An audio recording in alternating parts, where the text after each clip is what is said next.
first because that one's pretty easy. So this is a demo broker, demo account. Let me go ahead and pause this.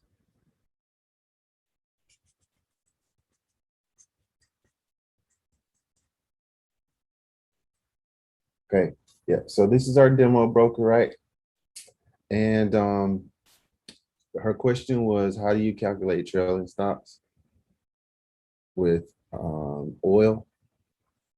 It's not open, but you can take this cursor right here, crosshair, and you're gonna look at the middle number, right? Usually oil is spot on, so this number you see in the middle is the number of pips. So that number right now is 0.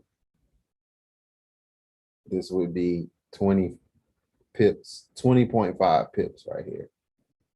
This would be 63.8 pips. So if I was going to use a trailing stop on this, let's say I bought up here, and as soon as price got here, I would want to trail it or something like that. I would need to use an 82.1 pip trailing stop. So if I have a trade in, I can't give you a live example since the market not open, but it's pausing right now. Oil isn't open right now. So let's use Bitcoin. So that's just a easy one. We'll use this 0.05. Let's say we're gonna buy, I don't care, right? And this was where we were looking to try to go. This is our stop loss right here. Let's put it right here, 1, pretty much, right? We would come here, take that same approach to see how many pips, right? So if I wanted to say, I want to trail it after it break above this, that's going to be 30967, the number of pips. So basically we'll round it and say 30,000, right? Let's just round it to whatever this is. So it's 21,566, right? So we're going to right click on this, or trailing stop, ignore all of these. You're going to go to custom, and we use that same number or whatever number we need, and we're going to go ahead and add it by clicking OK. Once that's been done, as soon as price moves, we use 20, right? Measure up 20. As soon as price gets around this area, this stop loss right here is going to automatically move to break even. And then after it goes past that, the stop loss is going to inch up like this. It's going to inch up. It's going to inch up. It's going to keep inching up until it gets to those 20 that you use as your trailing stop, right? It's going to look something like this, right? Let's consider this the stop loss right here, this red line, right? The green line, this is your order, right? This blue line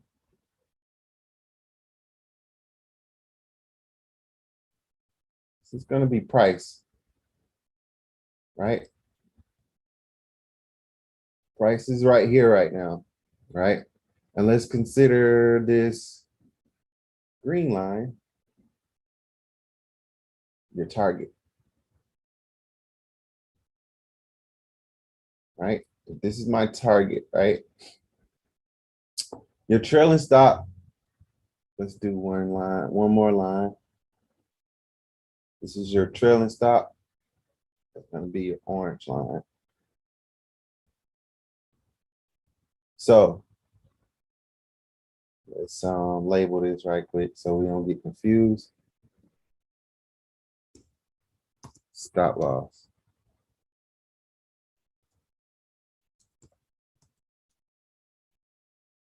You can see it right over here.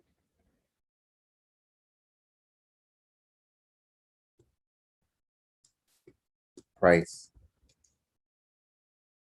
You see that right over there.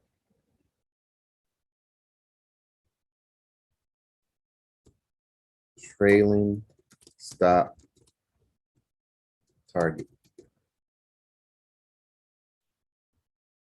See it right over here. This is going to be your take profit.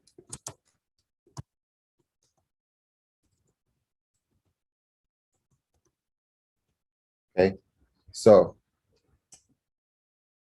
take profit is here. Our trailing stop target is here. And this is price. This is your stop loss, right? So what's going to happen is, as soon as your price starts to move, yes, group fitness, this is being recorded. As soon as you see price moving in your favor, as it is now,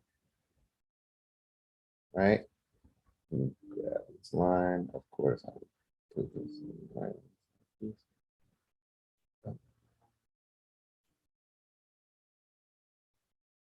Okay, so initially our stop loss is down here, right?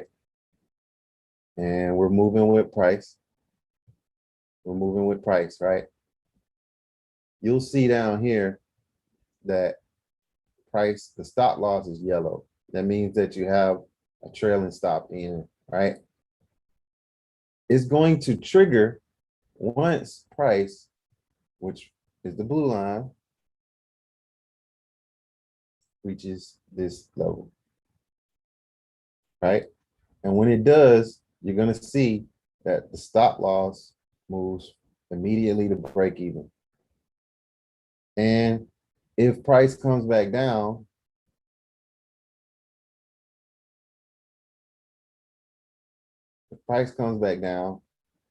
your stop loss is going to stay here. And what will happen at this point, you're going to get closed out at break even, right? But you are in a good trade. Price keeps moving up above your stop loss. What's going to happen in this case is, let me get this. I keep pulling this down up too high.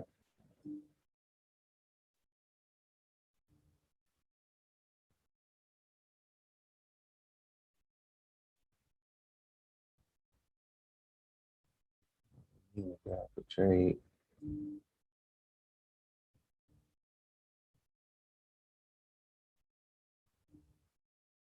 No, right? So what's going to happen in this case is, however many pips this is above your stop loss goal, your trailing stop is going to move that far as well.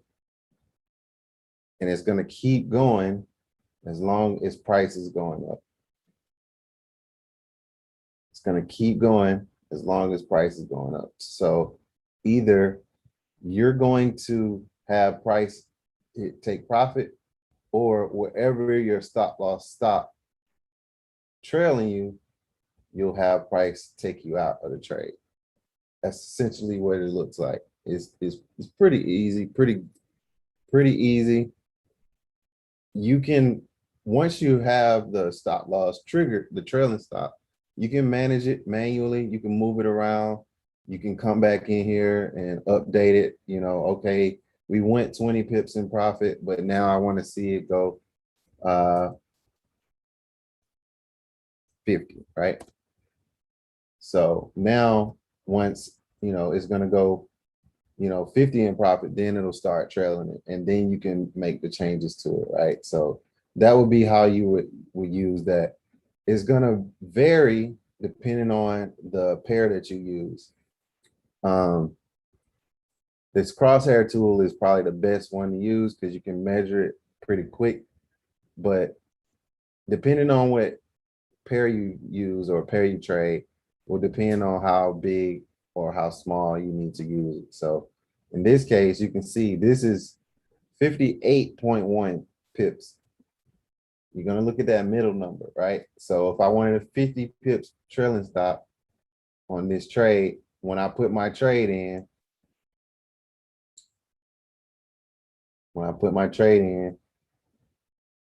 I would need to right click, trailing stop, custom, 500. That's the equivalent of 50 pips on SPX. And you need to kind of go ahead and check out to see which what's the pip count for your particular pair in order to determine which one and how much you need to use. Okay. Hope you got that. Hope you got that. Drop a 7 if you understand. Drop a 7 if you understand. You got it. Okay. Cool. Next question. Roger asks, what are general aspects of trading that you use, and what is your approach to read the market? So for me, generally, I'm a technical analyst and I blend in the fundamentals.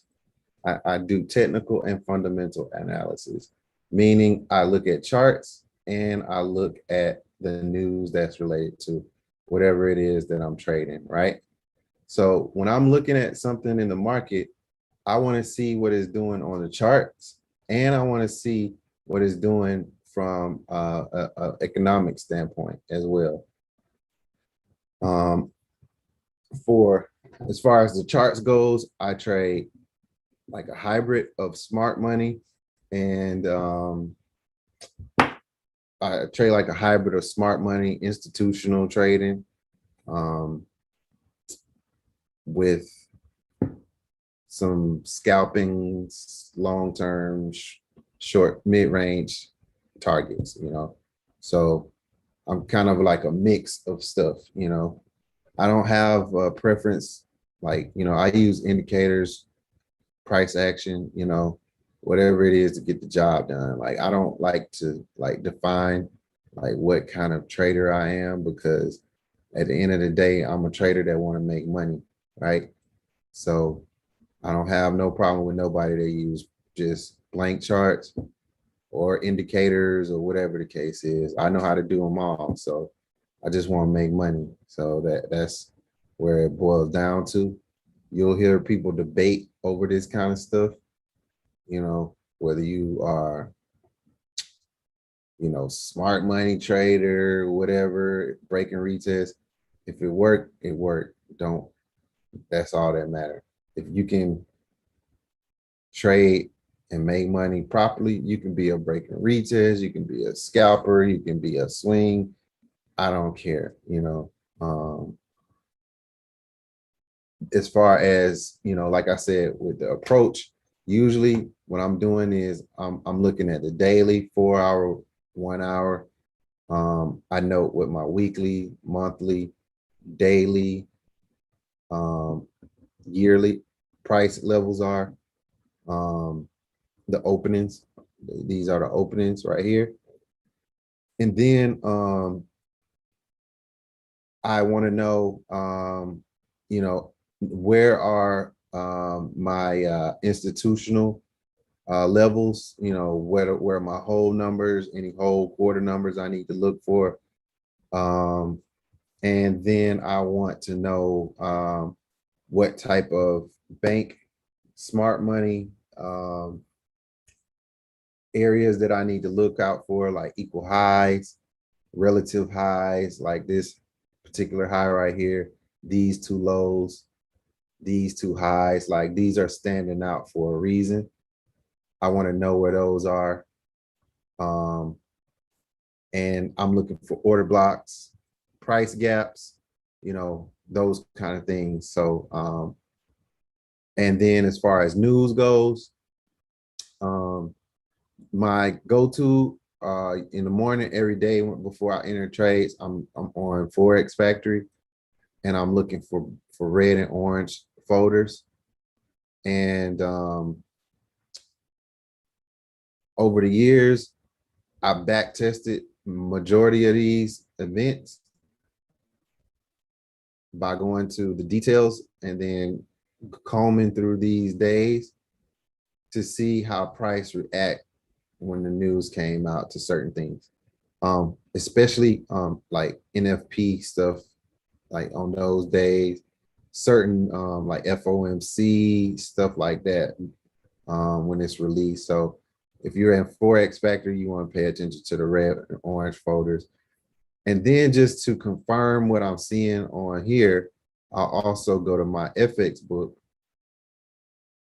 They provide the same thing, but sometimes you'll notice that what's a red folder on Forex Factory or a yellow folder what's on Forex Factory might be a red folder on my FX book. So you want to pay attention to those two differences. So like I can show you an example. Durable goods right here and here. This is only listed as an orange folder on Forex Factory.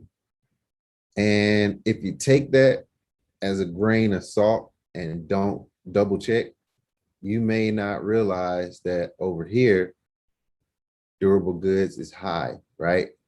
And you as the trader don't know what the market sentiment is going to be towards this news. So it's better for you to check them both just so you can have that like extra confirmation in the bag, right? Then after I do that, because I trade indices mostly, I want to know what the futures are, right? And I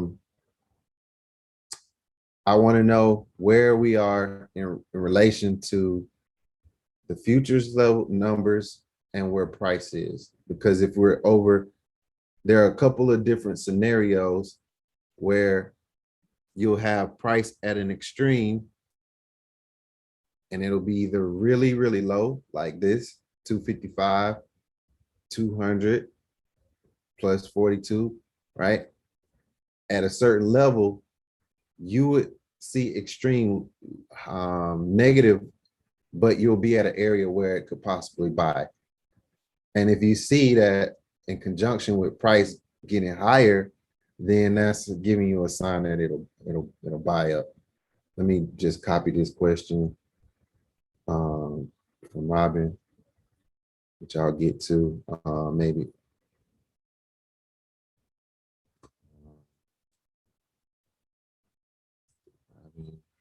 And then Noel.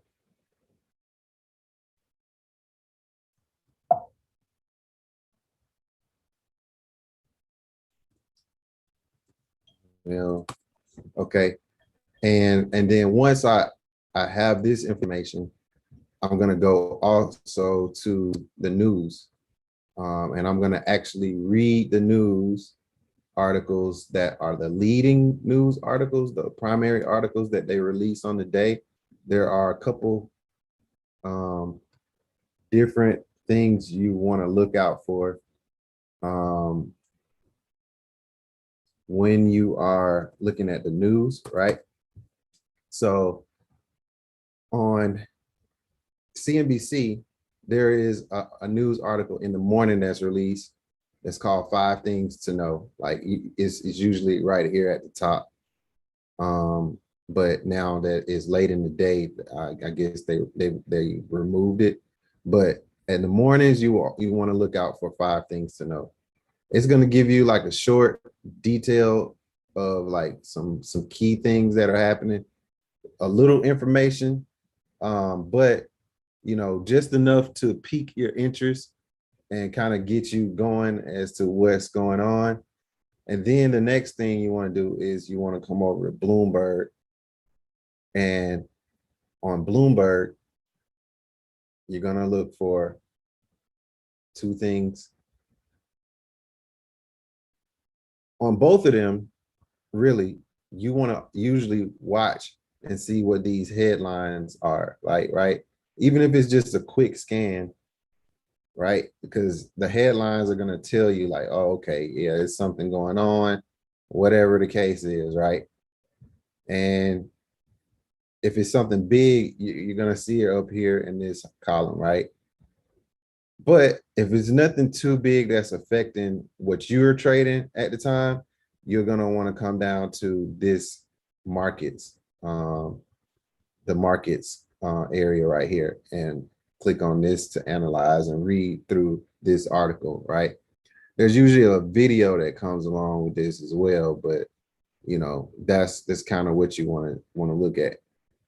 And usually, all right, you got your first two lines, you know, tech rally pushes NASDAQ 100 earlier, US bond yields, and then that's what you're gonna consider. You're gonna consider whatever it is. But then as you're reading this article, you're gonna be looking for adjectives, right? A lot of adjective keywords, anything that's trying to drive an emotion, right? Like, so I think US stock dropped from all-time high shares from small companies. Like, consider this, of course. Intraday closing barely in the green, stuff like that. That's a big term. Slump 1.9%. That's a term that triggers some kind of emotion. Certain numbers, you know, like you're looking for numbers, you're looking for anything that stands out in this article that will like may push the market in the direction, right? Let's see, outperform shorter term maturity, cautious value, you know, in the narrow 78, lowest since 2020, right? Stuff like that. Mining raw material, iron ore fell along with crude oil, underperformed. Germany's DAX underperformed after Europe's biggest economy cut in its 2021 growth forecast, citing lingering effects of the pandemic. That's important. That the Germany's DAX, that's JER 30. That's our indice right there. It could be like a sign as to where we're probably going, right? Lingering effects of the pandemic and supply squeezes, right? Those kind of things that you want to pay attention to. Then at the end of this, you know, I'm gonna skip past this stuff. Here's some events to watch for the week. Pay attention to these, like, right? Earnings, key earnings, durable goods. We already saw that. Japan monetary. So if you trading anything that's got yen, the Japanese yen in it, you want to pay attention to this. ECB rates decision, anything that that involves euro, European Central Bank. That's what ECB stands for. You want to pay attention to that because that's going to affect your trade. US GDP and initial jobless claim. That's on Thursday. So this is telling you like what you need to be paying attention to already, right? Then scroll down further. You got some short notes on the indices, currencies, bonds, and yields, and oil, right? And gold. So this is my process I'm taking in the morning every time I trade. And now I added in some additional process, especially going on right now, where I'm double checking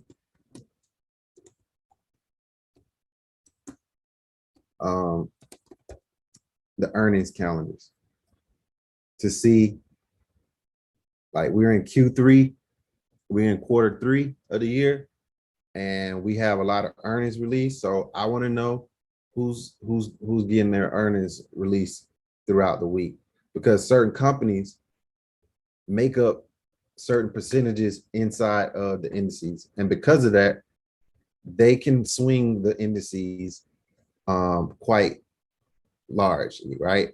if Apple released certain numbers and they weren't as they were expected or they were better than expected, they could swing the market up or down. If Walmart, Walmart, or I won't say Walmart, but let's say Ford. If Ford had bad numbers, but Apple had good numbers, Apple's gonna outweigh what Ford does, right? But it's still inside of the indice, right? So you got to pay attention to those kind of things, right? And the main stocks you want to really, really pay attention to: Facebook, Apple, Alphabet, Google, those the FANG stocks. So if you hear anything about them, because they make up a large large percentage of the indices. Tesla makes up a lot of it, so that's another one you want to pay attention to. Yeah, yep, yep. So tomorrow is Thursday, right? So here's the earnings reports. This is when they're going to get released. This is what their estimates, this is what they reported, and this is if they surprised, right? If something was more or less than expected. So we just easily just scroll down, and you just kind of looking for any big names that kind of stand out. I don't see anything in particular. Honeywell, then I see a lot of financials. If I see a lot of financials, so that's another thing. If you don't see any individual companies, see if there is a lot of type of companies, right? Because you may have a lot of financials, right? So that means that the numbers for this particular sector inside of the indices, right? A sector is industrials, right? So you may have they're inside of SPX, US 30, NASDAQ, there are sectors, right? You have energy companies, you have industrial companies, you have tech companies, you have financial companies, all grouped inside of the indices. And if a certain amount of those are reporting at a certain time, that combination of what they do may affect how the indices trade. So we may have a lot of stuff related to financials happen tomorrow, right? And that may combine those combined may swing the market a certain way. EPS does stand for earnings per share. Yep. EPS, earnings per share. So nothing on this. Then Friday, not really, only 9 companies reported. What happened Tuesday? Tuesday was Anthem, that's medical. That's Kaiser. Just to stand out, anything stand out.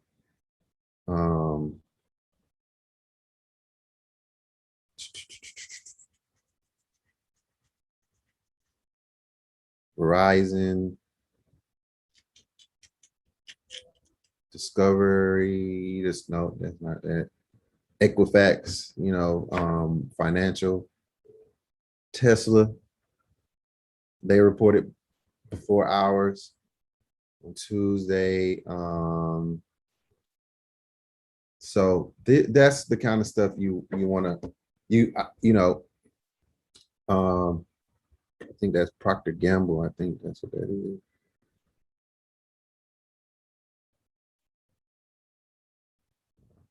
Anyway, this is the kind of stuff you want to add on to your list of tools you got.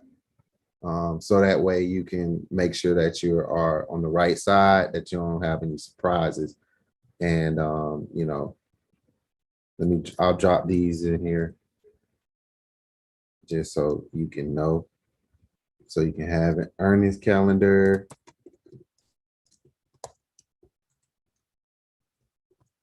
Here. Forex Factory. No, this is my FX book. News. FX book.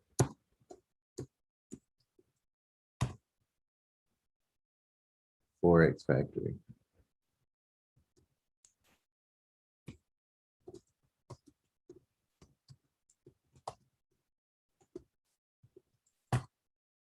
And then the other two are just CNBC and Bloomberg. But I'm gonna just drop this in here. Futures, Bloomberg futures.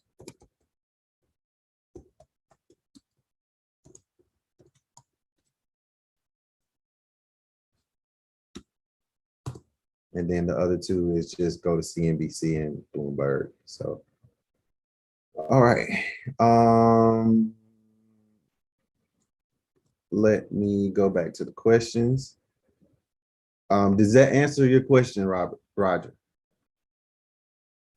Drop a 7. Was that good info? Yes, that was outstanding info. It's just about the futures. Now that you are there, are you comparing the same price that you see there with the chart that you use That's a on? good question. To be honest, I don't care what these numbers are right here. All I want to know is the net change. That's what I'm looking at, the net change. That's a really, really good question. These numbers are not going to add up to the same numbers. These are measuring the futures contracts.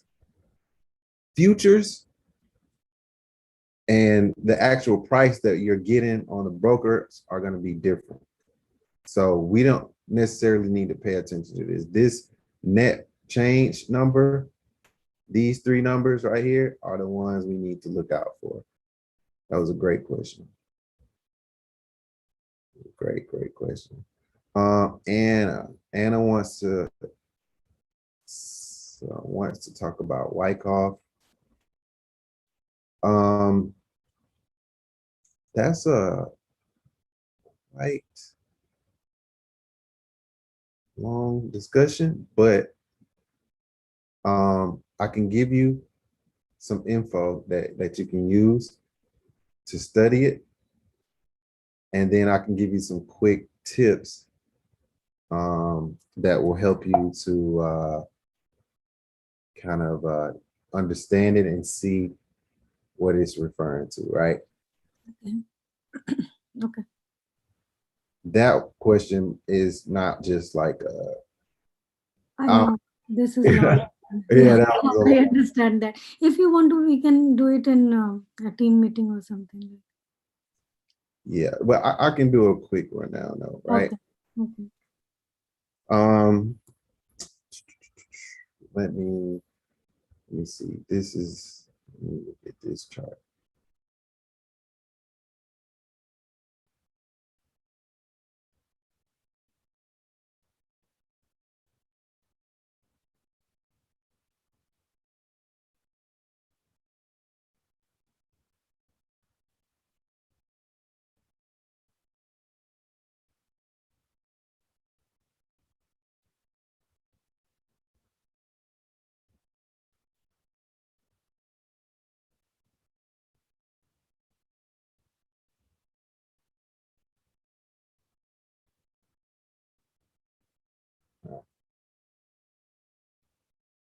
And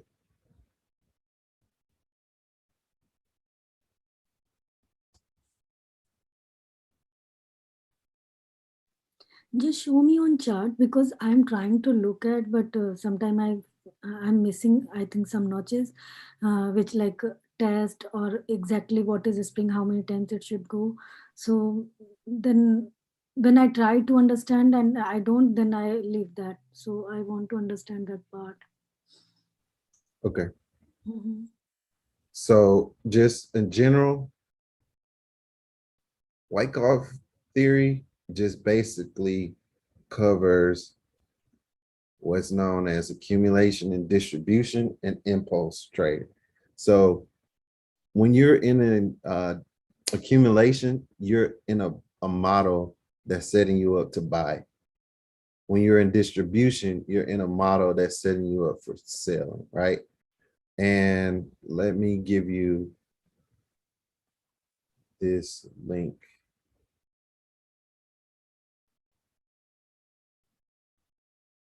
Wyckoff theory is it's a rabbit hole. I can't lie. But this is a good tutorial to start with. Mhm. Um, it's a good tutorial to start with that will help you get to like the basics, and then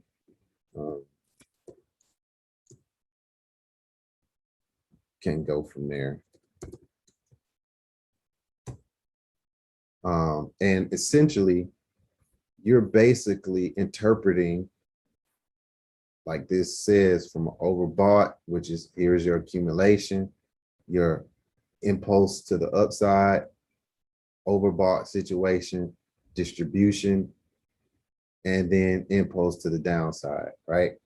And every time you're in one of those three phases, you're either in accumulation, you're in the middle of an impulse, you're in distribution, or you're in the middle of an impulse. And you're going from accumulation to distribution, accumulation to distribution, accumulation to distribution. And within these areas of accumulation or distribution, there's going to be traits within that will give you a sign as to possible direction of the market, right? If So we're on looking any time frame, right? On Huh? on any time frame, right? Any time frame, every time frame you look on, even inside of some of these bigger candles, on the lower time frame, you're at some point within one of these models, right? So if I looked at this chart on the monthly, right? Mm-hmm. On the monthly, this just looks like an impulse candle. But if I mark this off,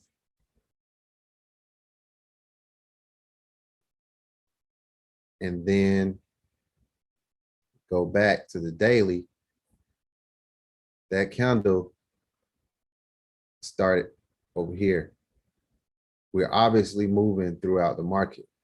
Within either in here, we're in an impulse to the downside. We paused and went into a distribution model right here, and price distributed to the downside, right? So distributing should be always upside, right?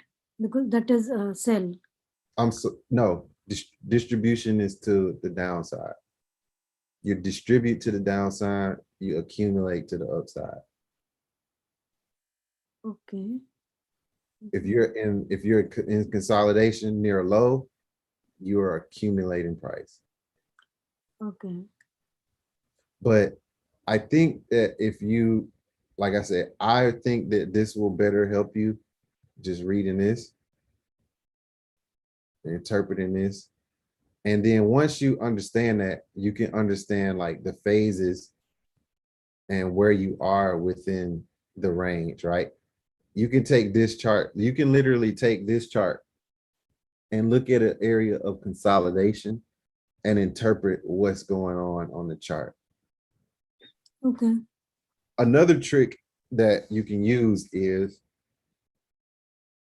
and this is with fibs too, right? Let me see if I got it on here already drawn out. And again, fibs, if you don't know fibs, you need to.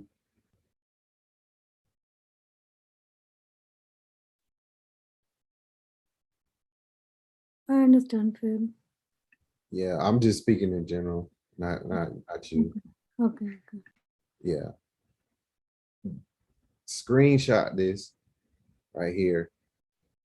And if you haven't had it already, because essentially combining what you know about Wyckoff is essentially the process of accumulation, distribution, impulse, impulse, impulse. That's all this is measuring, right? Usually when you're in consolidation, you're down here and you're in near demand, and you're going to trade to supply, which is distribution, right? Okay. And a lot of times what you'll notice is you'll see this pattern over and over. ABC, 0 ABC, right? Yeah. That'll be what your upside move look like. On the downside move, you'll see 0 A, B, C, right? Yeah. And in between this move at 0 started somewhere inside of some, oops, I don't know what I just did. This move right here at 0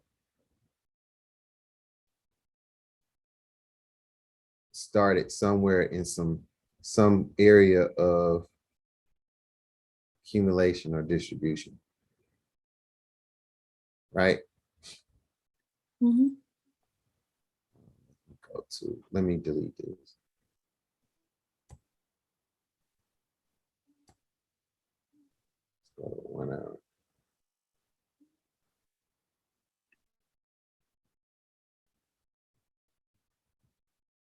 And inside of this area, right, is where you'll see price come out of and go to the upside, right?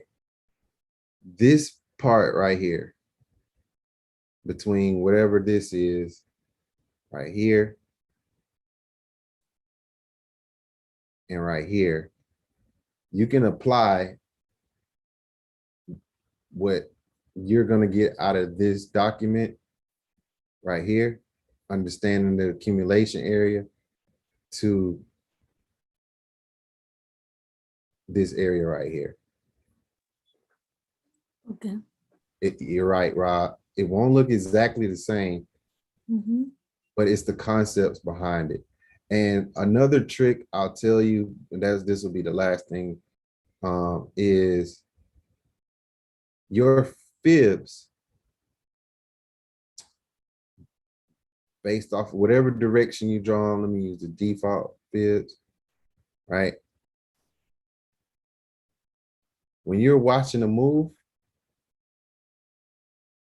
you're, let's say we're leaving an area of distribution right around here.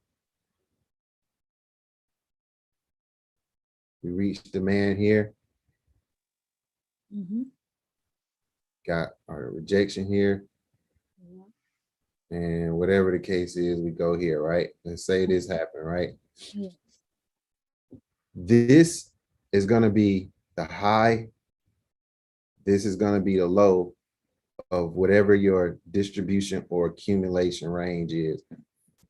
And you may be able to see this if you go to a higher or lower time frame, that overall the move maybe have been, I'm consolidating, and then I drop, and then I'm gonna either hold here or here to either break above this or push down below this. That process that you're seeing right here is the process of going from distribution to accumulation and measuring out the highs and the lows, right? So this would be the example of you impulse to the downside. You would measure your fibs from the top of this to the bottom of this, right? Mm-hmm. This SC, selling climax, right? Yeah.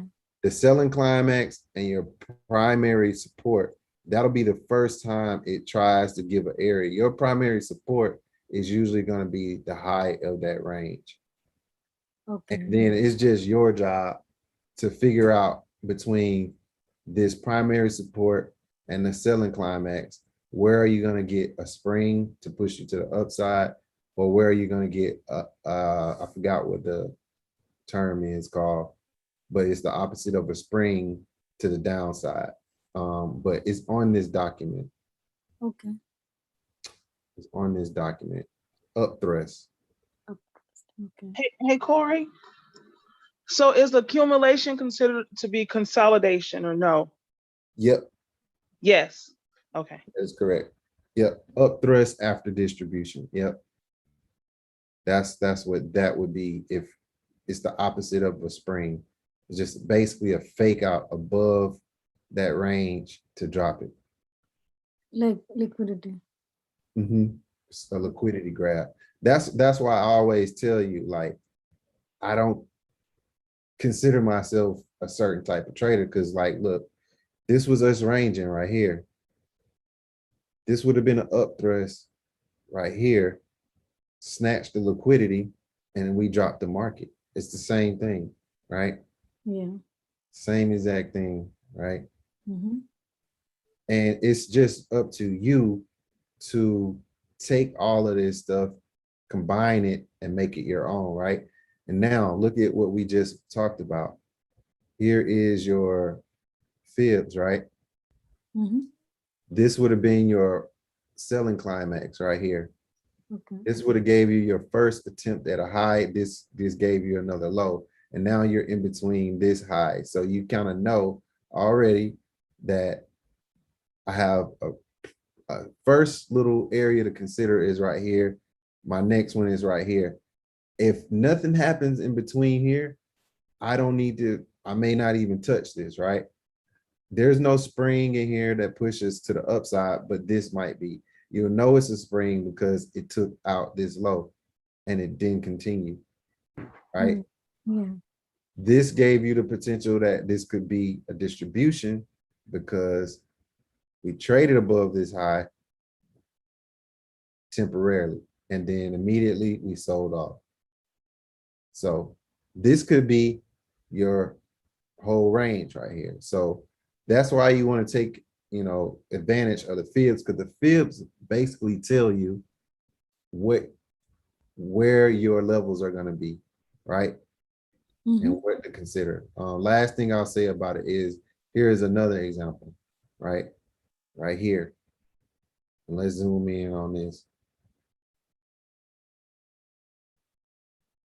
I'm gonna take the fib over here, but I want you to note these certain areas, right? Yeah, I want to see that also. This is the low. First, that's the primary low, right? Mm-hmm. We had our fake high. You can just call it that to get it that. And then we had our little pop above it. You can barely see it, right? Above that high.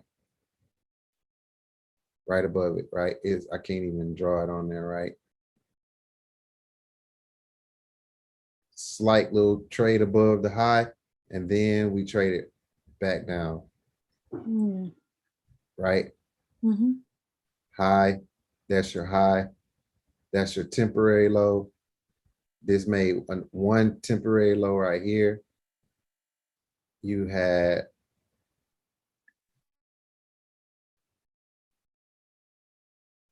right here. Then we had some fake lows right here. Once we made this low right here, we traded up above this high, rejected it, and then we took it all out, right? Yeah. Yeah. So, One yeah. question, like as this picture was showing, right? So I'll get everything, or sometime I'll get it something, or some, not always. Means I need to check all up and downs. Yeah, you Okay. got to check it, but you should know, you should be able to get an idea of where you are and what direction you're in by the measurements and what areas that's being considered, right? You see equal highs, you should know and kind of see that they're probably going to come and grab liquidity above that, right? Mm-hmm. If you see equal lows, you got to know, hey, they're going to come and grab those lows. And we had this situation right here as well, right? Right. And I saw us selling off, but I was more so trading what I saw at the time, right? Equal highs all throughout this area. We had a slight push above this. I wouldn't even consider this a liquidity grab, but we left equal highs. So we know high to low, temporary low. We had a spring. It failed when it came back up here. And then it respected it again. We had a second spring right here.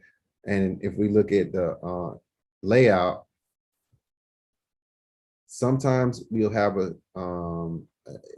spring, and sometimes we won't. We'll just push through it. In this case, we had a spring and a test, right? Spring and a test, right? We had a spring and a test. Okay. That was the logic for me thinking it was going to buy, you know, without even applying it, right? It's like once you in the matrix, and I ain't trying to say like I'm like in the, I don't know, I ain't trying to brag or nothing, but once you in the matrix, you can kind of see this stuff without even seeing it, right? So we had our spring, we had our test, we had our push up, right? Mhm. The expectation is after you see these two, it should continue to the upside, right? Yeah. It didn't happen today. That's cool. Okay. You know, sometimes that's the case, you know. Okay. This didn't even really sweep these highs. So there's a lot of liquidity above this. So if we ever see this come back above this anytime soon, we know it's gonna run. It's a lot of money right there. Yeah. Okay. Okay, I'll do my homework. Yep. Mhm. Yes, I hear that, babe. Thank you so much.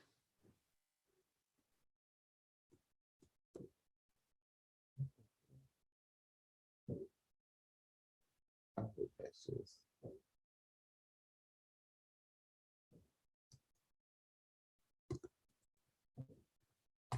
study this if you want to know. So these ABC examples usually go 38, 50, or a bit of both. Yeah, they're going to usually go there. And to get even higher probability, higher accuracy, I usually focus on where we at. Let me go to that.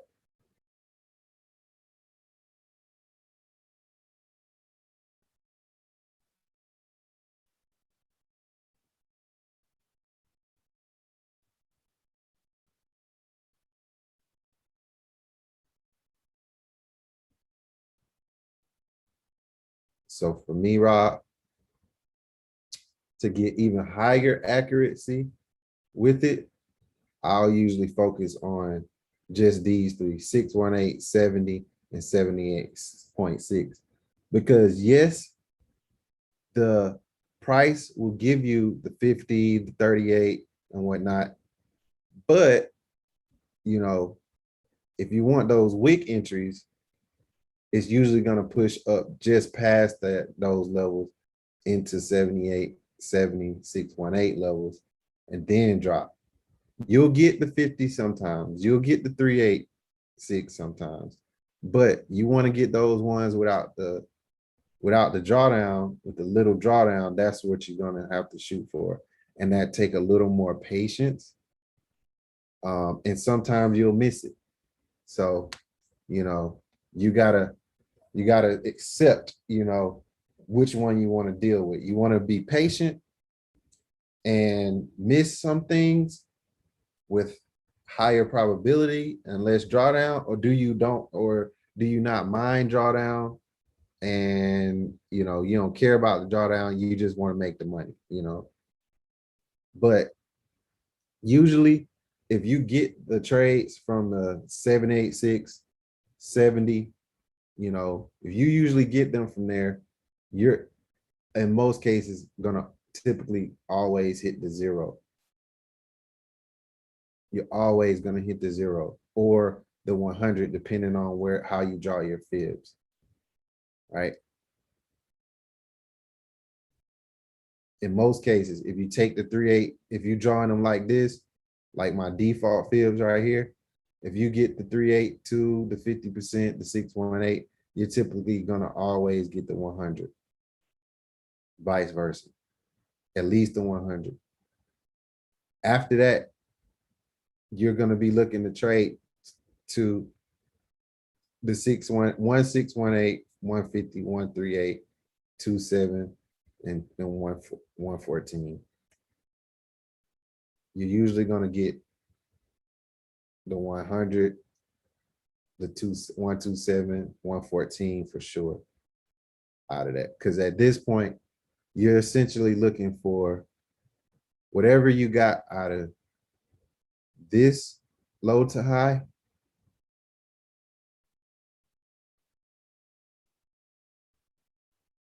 To get the same thing, whatever this low to high is, here to here, you're trying to get the same thing from this area right here. That's usually what you're going to be shooting for.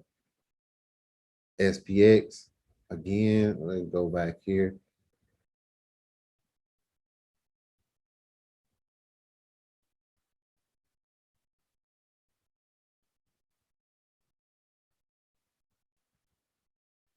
Let's see what we got. We got it pretty much already. She has sold from here to here.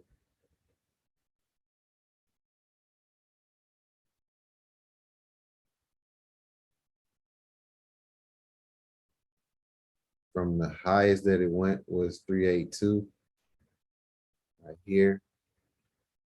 Let me delete that right quick.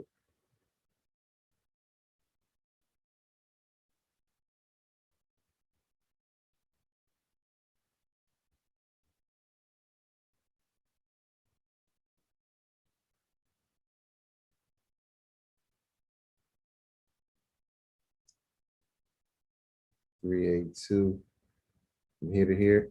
You got it already. See, spot on right here from the 38 to the 138 right here. It even got the 150, and it's probably going to get the 168. So you at least got the same move you got to the downside, retracement, rejection, back to the downside. So if you were a person that took this trade, you would have been cool. But you notice, like, I didn't take this trade. I wasn't right about the trade I was in today. I was, but I wasn't. The overall move was this to here to here. I was doing this to here to here to here, and I got stopped out. But I still made money. And that's what it doesn't, that's the overall you need to be concerned with, because sometimes you're not going to be right about the overall move. But proper risk management, get in with based off of what you see at the time, you can still make money even if you're not right about the exact move of the market. Right? So cool. Now trailing stop on oil, we got that. Peace, brother. Khalil asked, can you show me fair value gaps and how to use a trade copier? Who? Fair value gap. I saw one on SPX. Clear this stuff off. It was on the 4-hour.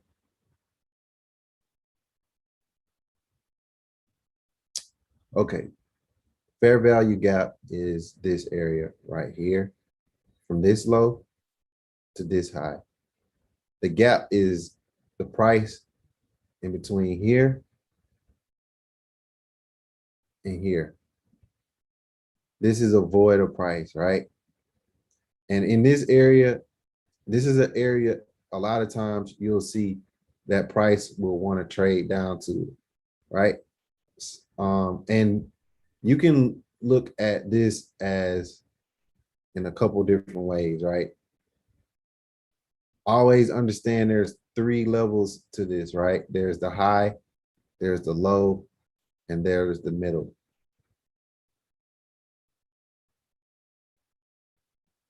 And it's important to know where these levels are, just like order blocks. It's important to know where these levels are and what they could mean, right?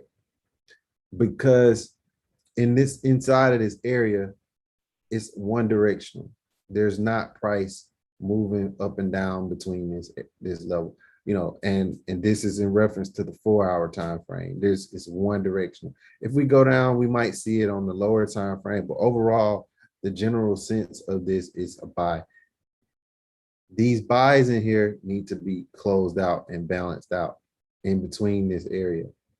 And if we see price holding above the 50% of this gap, there's a possibility we may want to push back up to the upside. If we see price holding below 50% of this gap, there's a possibility we may see price push and continue to the downside. Or at any given time within this area, we can see rejections back to the opposite direction.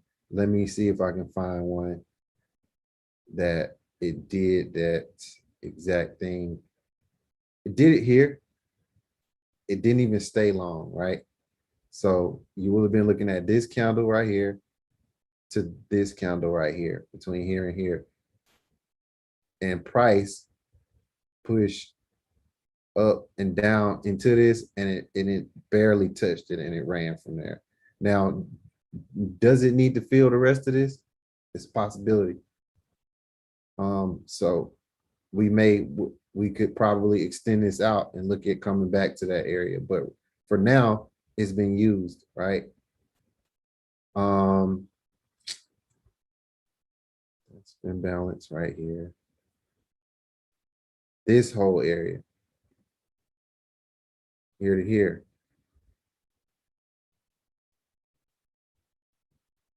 Void. Thin that out. See if we want to come back between there, right? This one is a larger one, because again, we're looking at the 4-hour, but it also has certain price levels in there as well that make this even more appetizing, right? We got 44.25 in here. We got 44.20 in here. And those two levels make this appetizing in itself. That price could come back down into it as a level and trigger off of 44.25 or 44.20 at some point. That's how you want to look at that too. Essentially, how you want to look at that. I could go on some more about it, but that's just I could go on about that, but that's just like the general senses of it. As far as the trade copier goes, we got to do that separate, because that, like I said, did you buy it already? Did you buy it already, Khalil? Still on here, bro?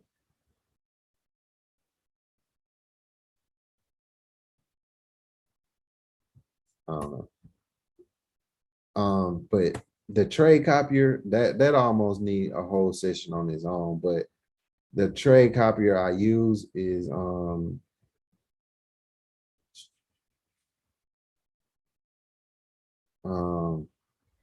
this trade copier, LTC copier. If you want to do the homework, here's the link.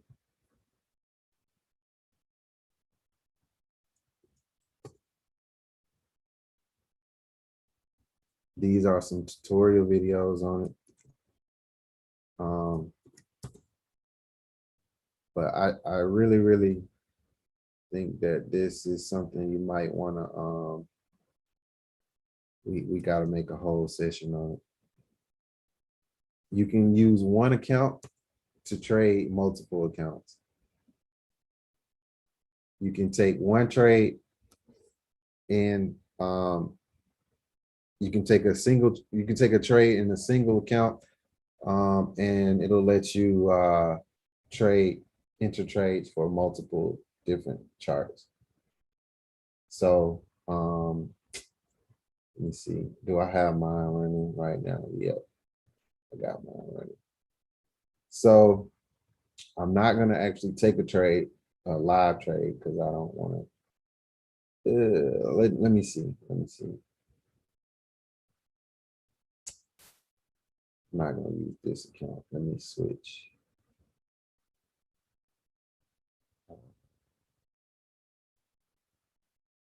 Hey, Corey, Yeah. before you go to that, so the fair value gap and rebalance and redelivery is kind of the same thing. No, but they do have similar qualities. Okay, I just thought it was like a larger version of that, but okay. There are similar qualities, but no. Um,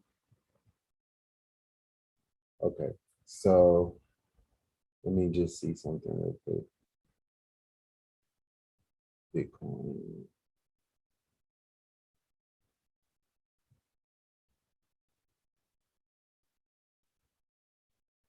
Bitcoin.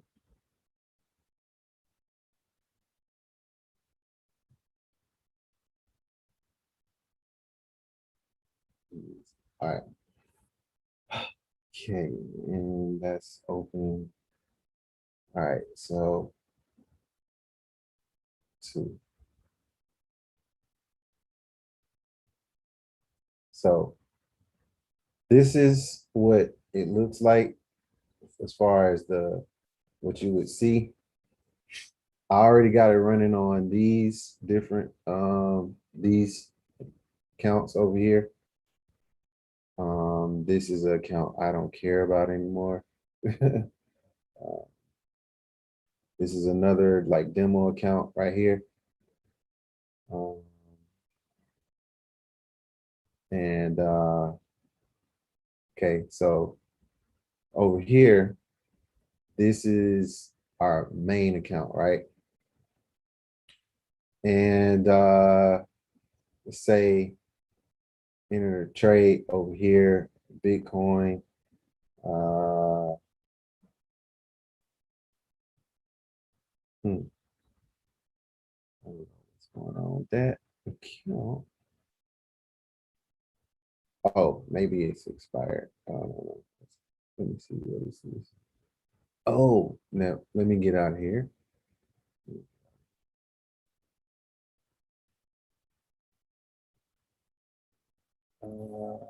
Let me hold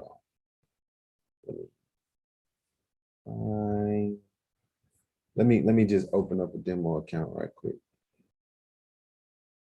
I'll come back to that while I do this. I'll go to the next question and I'll just do that right quick. But like I said, I'll go over that on another session because it's not, it needs its own session because it's like a lot of stuff. So I don't want to go over it on there.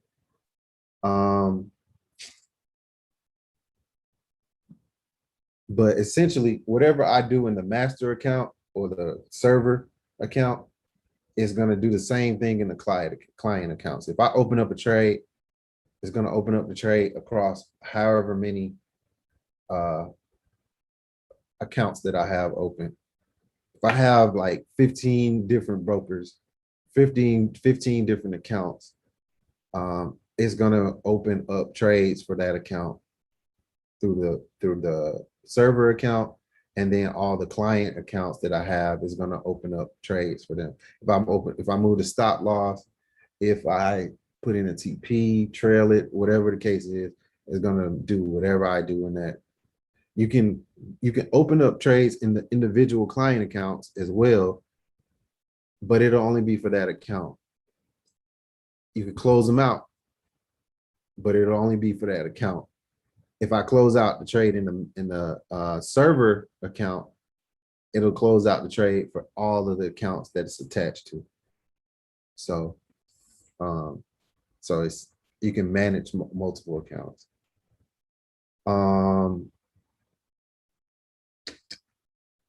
Rob said, I think SPS need a 40-point trailing stop or at least to catch the whole move. Yeah, that is true. That is true.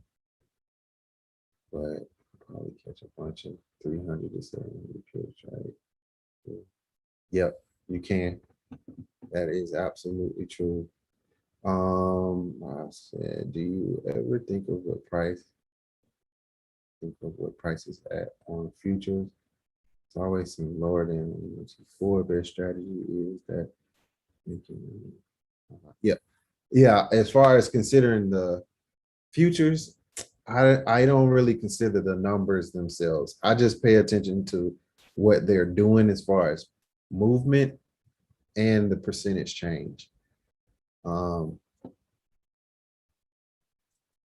That's usually what I'm looking at on as far as the futures go. I never really care about what the numbers are. I'm just looking for those. What's the net change? And that's referring to these numbers. Oh, okay, cool. Okay, cool. Can you give an example of your ideal setup or most effective for indice pairs? My favorite setup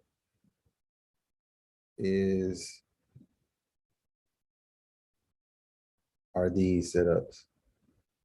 Order block entries.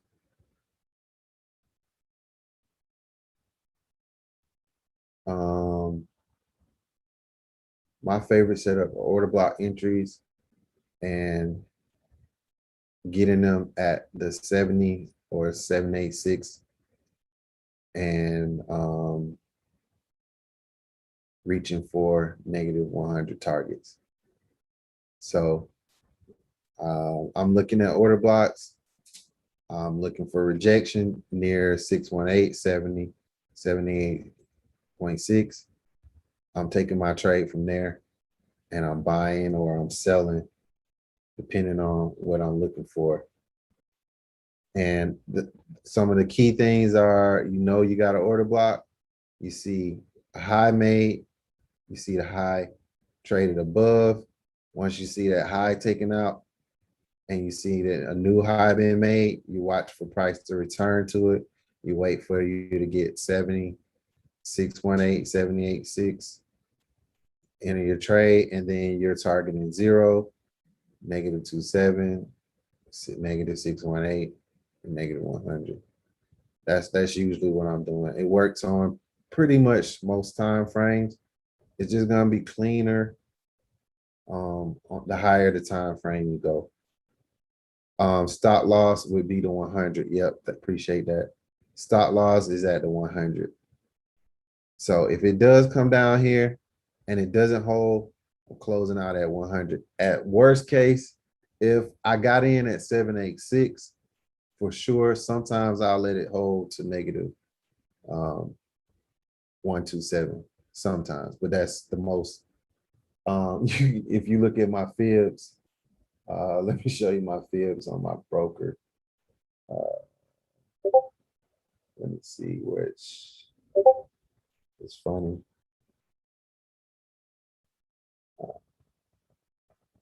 Find it.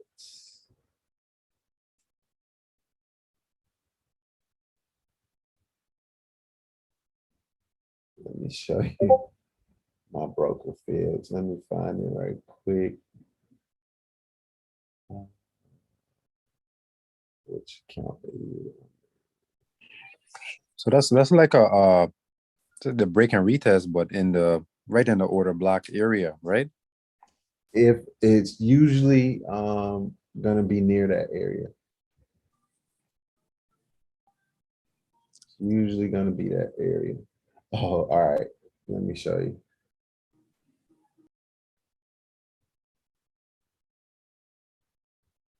These are my fibs on my broker, right? So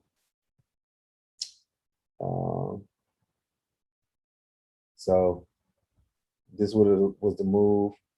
This wasn't the trade, a trade I took. I took a trade up from up here, but I just redrew the fibs, right? Entry 786, 70, 618, 50%. This would have been a primary, partial, target 1, target 2, symmetrical move, right? Then if it went against me, stop loss is at 100. This is the level I'm saying close, I'm done, max drawdown. I don't want to touch it no more. So I wish you could do that on Trading View, but This is same as you use. yep. Yeah, right. Mm-hmm. Yeah. I wish I could draw this on, put some notes on the fields, but can't do it. But, whatever the case is. I was getting stopped out a few trades, but back tested and 110 worked out fine for 88 level. I believe it's stop once. Yeah. 88 is cool, but only problem with 88 is it might not get there sometimes. So if it comes down to 786, 70%, 618, it's higher probability it's going to come down or up to those levels, but you can get it off of the 88 level. And in that case, here's how all of this stuff like works together, right? If you were to get it off the 88, right? You just created something that looks like this, a W, probably. You just did something harmonic, probably. If you're getting it off the 88, you've created some type of harmonic pattern. So let's look up harmonics.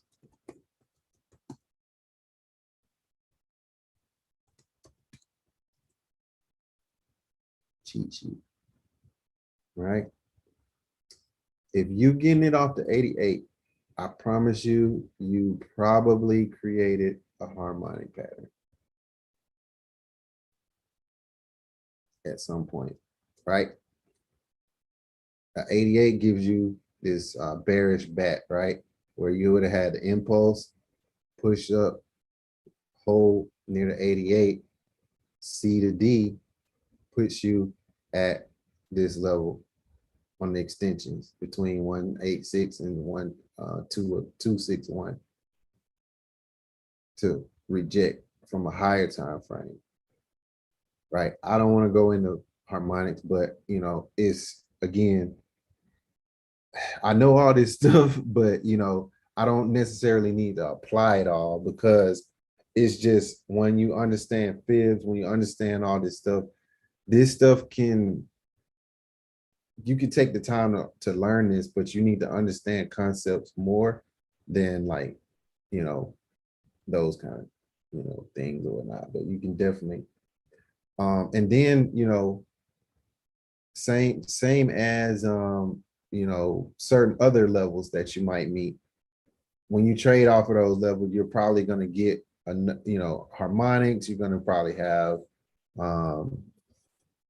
teacups, all those like chart patterns. But my recommendation is, instead of learning all those patterns, just learn what the price action means at the levels that you're trading from. So yeah. And I think I got everybody's question. Oh, that was Noel's. So did that answer your question, Noel? Drop a 7, drop a 7, drop a 7. If that was a good answer, if you got Yeah, that was it right there, man. Appreciate it. I gotta get more into I know you did a lot of previous content on the fibs and the order block, and I haven't reached to that yet because I'm still going through some of the other material, but Okay. I gotta definitely get to it for sure. Definitely. Appreciate you. No problem. Okay. Thanks.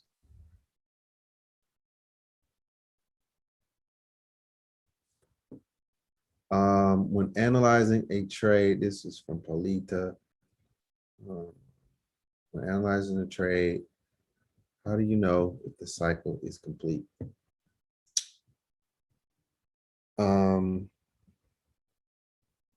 Depends on what type of setup I'm looking at. Based off of whatever type of setup I'm looking at is going to tell me where I am and if it's done.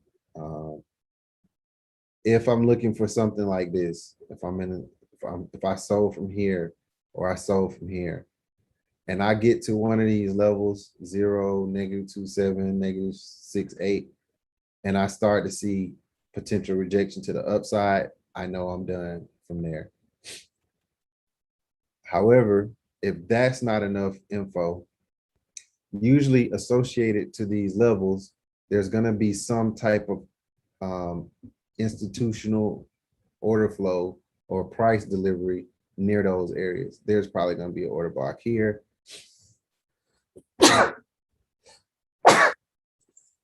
Excuse me.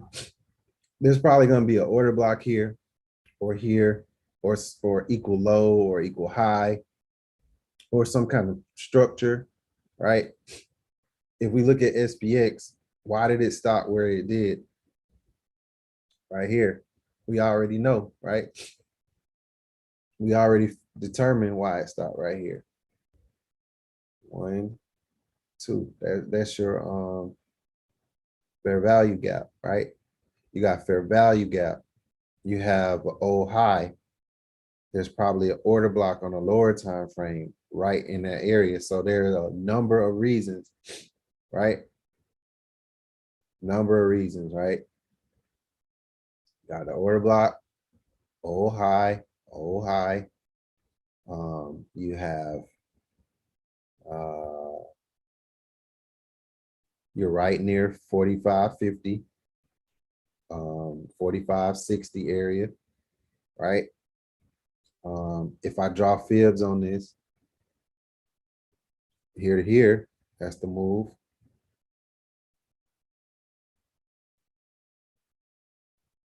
There's 2.7, there's 6.8, right?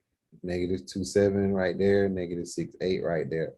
So there's usually a level that's near this to tell me, oh, okay, it pushed straight through 2.7, it should go to 6.8. If it goes to 6.8 and we see some buying, it's a possibility that we get a return back to 0 right here. What's that 0? Old low. There's an old low, right? 0. There's order block over here that was used to the upside.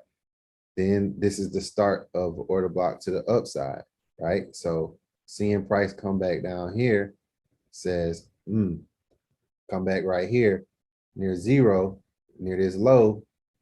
It could reject right here. It could push up to 0 because we broke from there. It can push up higher to the high or to this last up candle. That's an order block. This whole little area, order block right here.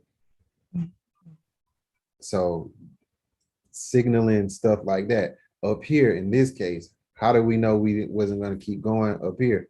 We got equal highs. We couldn't break above it. We failed it and we rejected. Then over here on the daily, we could look at this wick, right? We got into this wick, couldn't keep going. We failed this wick and we dropped. And where did it go to? This high, this high, this old high, almost right here. And it dropped, right? So Okay. that's the stuff you want to look for.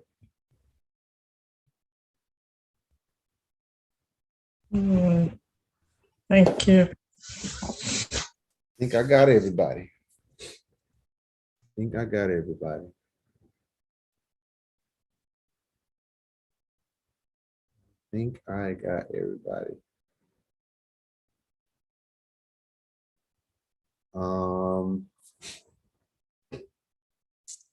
Yep, I think that's it. Anybody got anything else?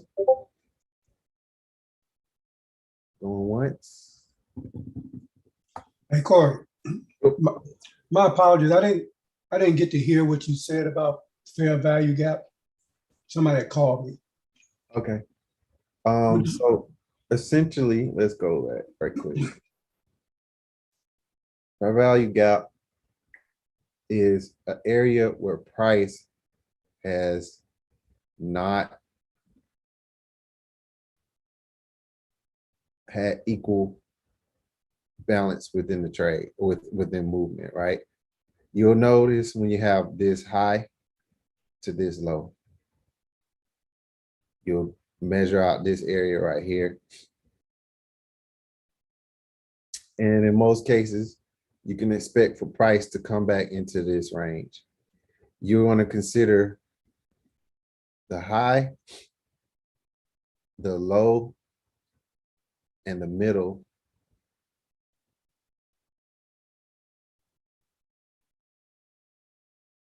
of this range. And if it's going to be a possible rejection near here, you're going to expect for price to hold in between 50% of this and the 100. If it's a possibility that it's going to be continuing to the downside, you'll see price push down and hold below 50 to 0. And at any point, if it fills this area and it holds the lows or rejects near the lows, you can also possibly see. But either way, this is an area where price is going to want to look to rebalance out price in this area. Right now, you can see like just this bullish engulfing candle, right? And then on the lower side, lower time frames, within this area, there's probably not going to be many bearish candles. If we go to the lower time frame and we look at this, nothing right here. Let's go to the 30-minute. Nothing right here. Maybe just this one little piece of down candle right here, but it got traded up through 15-minute. We got that little piece of candle right here and this one right here, but most of this is just up movement. And I think I told you before, you always want to see price doing this for it to be balanced.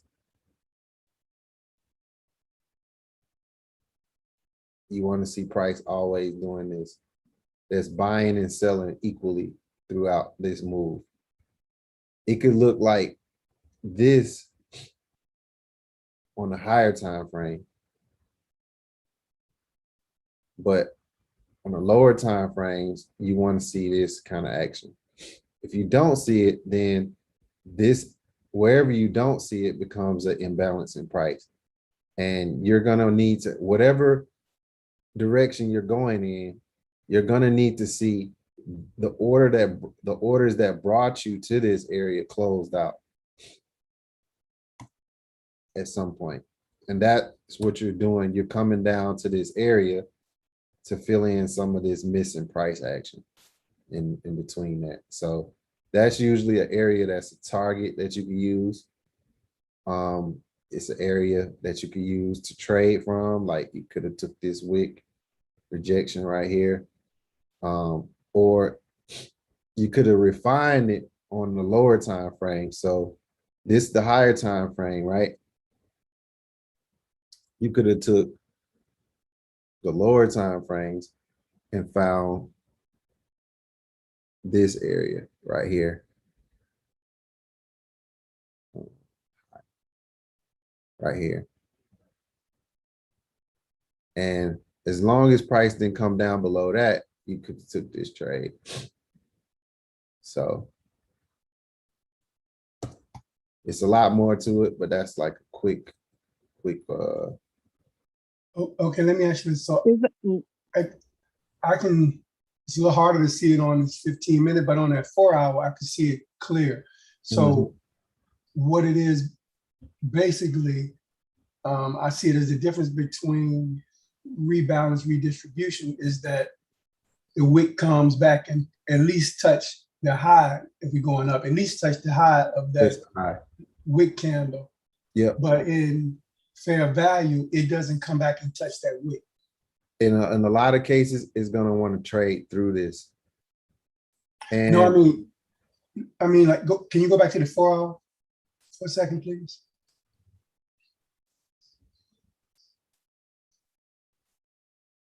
I mean, just so I can understand.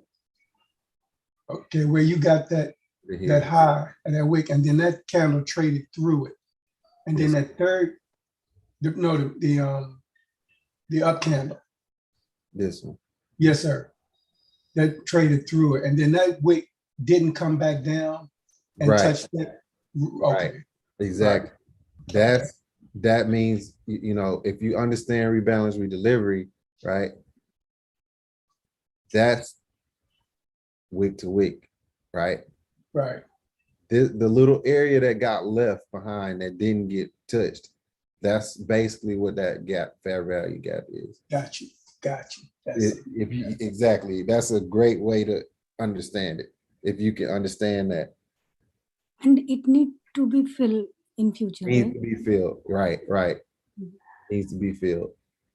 But are order blocks created in there, Corey? They Like on the can. lower time? Okay. On the lower time frame, they can be. Okay. And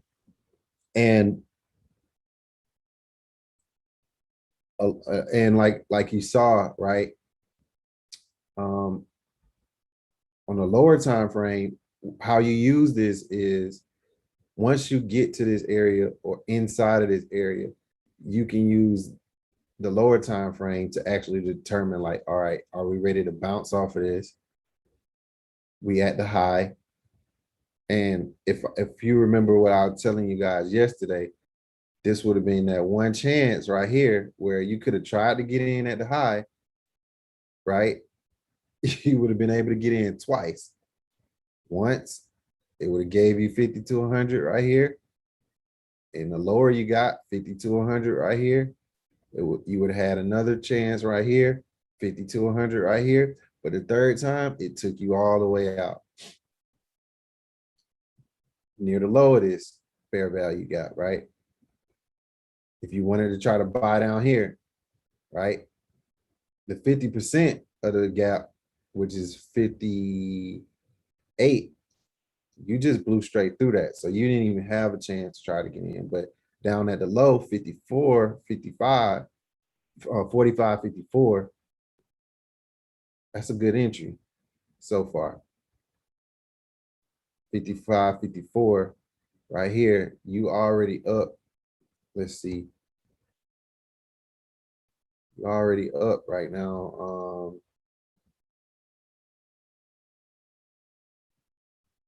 many pips is this?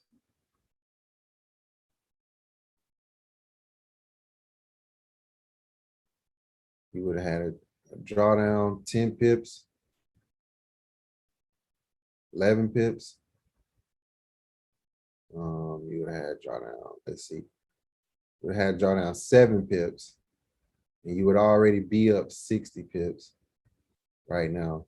And even if you just got to the high, that's about 80 pips on this.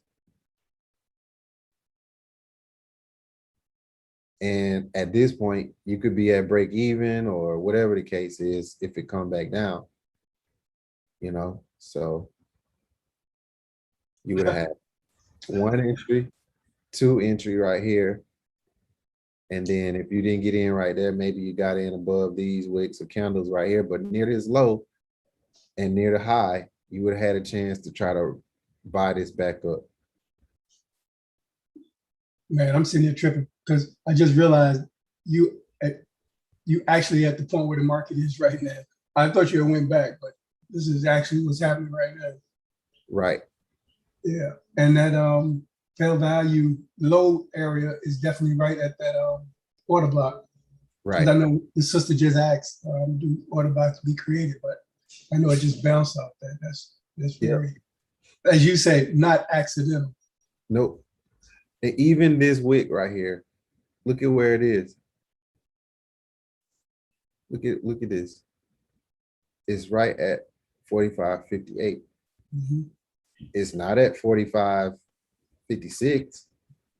It's not at 45.60, but this bounced off of 50% of the fair value gap. And now it's pushing to the upside. Like these levels right here, we didn't use it on the way down because we traded straight through it, but we did use the low of this, right? So if you try to get in up here, that's cool, right? Even this wick, right? This wick came to 60, right? How close are we to 58? That's only 20 pips away, right? So that shows you that there is, you know, that shows you how accurate this can be, you know, to make projections. And like Anthony Creel said this morning, your job is to actually forecast where the market is going to go. It is. You don't need to. You don't necessarily have to take your trades based off of what you think it could do, but you do need to have an idea of where it could go. You know, like you need to have an idea where it could go to the upside, downside, if it does certain things in the market, if you see it react to certain levels in the market, you do need to have that, because it's not a coincidence that this wick is at the high it is, or this one bearish candle that was so super bearish just stopped right here for no reason, you know, or this 15-minute wick right here is not just so happened to be, you know, for random reasons, bouncing off of 4558.3, right? Or even this wick right here off of this little small candle that once it failed to close below and held this level, it says, hey, guess what? I can't go any further. I'm going to break back into this range, reject the low of it, and then I'm going to give you a push to the upside. And if I'm going to keep continuing, I'm going to push through this wick, which guess what? Is rebalancing and redelivering price. So this could actually continue to the downside.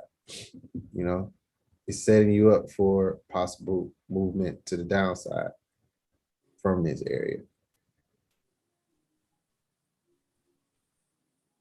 Hey, Corey. Yeah. Can you show, how did you get that 0, 50, 100? How can I do that? It's just fibs. Oh, the fibs. Yeah. I just created a template and I only added the 0, 50, and the 1. And I saved the template as whatever I want it to be. And anytime I want to use that, I'm looking at this right here. This one right here.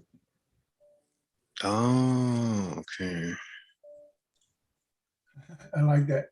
I was like, okay. And the cosign on that, bro. I use that fit, and this what we just talking about bounced right off the top of that order block, 45.53. Somebody called Corey XBX Whisperer, man. I'm with that. This worked for everything. Yeah, I use it on US 30. Those are the two I really trade, but definitely those two for me. This work on everything, every pair. There's no discrimination. Ain't no discrimination over here. This worked for everything. Here go a fair value gap on the daily of GJ. I don't know if I don't even know what this is yet. I don't know what's to the left or to the right. Let's extend this to the right. Bet you there's a wick there. If it's no, it ain't even came back down here yet. But I bet you can quote me on October 27th, 6:52 p.m. Eastern Standard Time. I bet we come over here. Yeah. I bet that if we don't buy from here, we at least get a huge wick rejection right here at some point.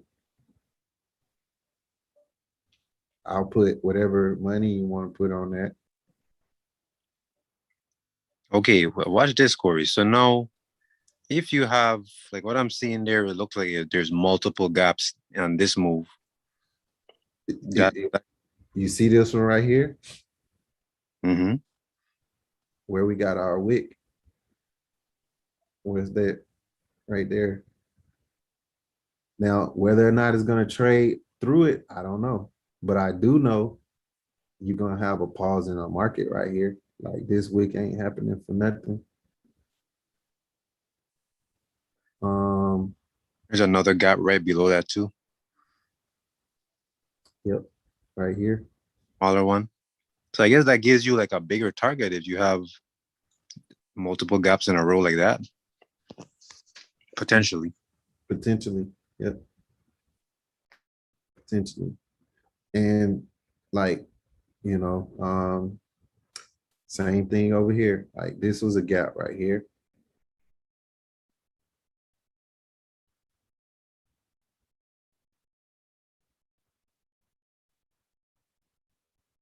Boom. What happened right here? We rejected it. We did push lower. We did push lower, but we held this and we pushed up. We pushed up from this gap to something else institutional, or order block, and we rejected and we traded lower. And this wick was right here.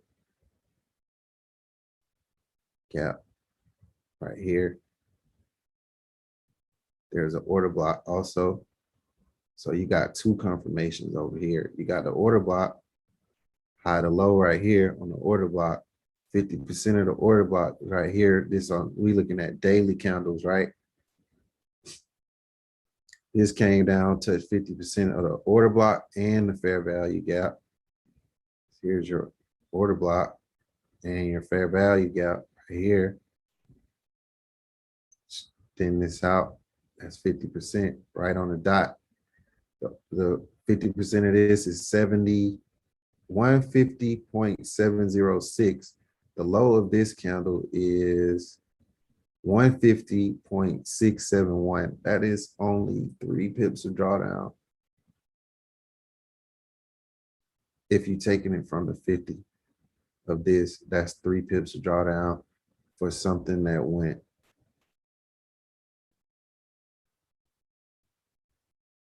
274.6 pips into profit. So the risk reward on this is Jesus numbers. These are Jesus numbers. This is what gives you a heart attack because you're so happy.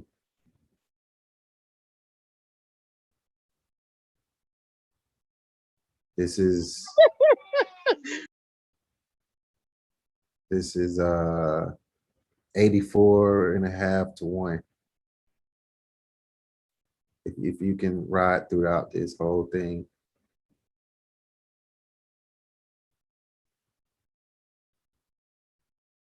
Exactly. I'll take a few of those trades a week. That's, yeah, man, like that's what you want to do. Man, like I don't want to trade every single day. I want to be able to get into one of these and know what I'm seeing and just take it, you know, and just ride it. Like that's usually like you know, Wale know, like he you know, like we don't be wanting to trade like every single day. I don't need to trade everything every single day. You don't have to trade every single day. What you got to do is look for the best move, the best areas, right?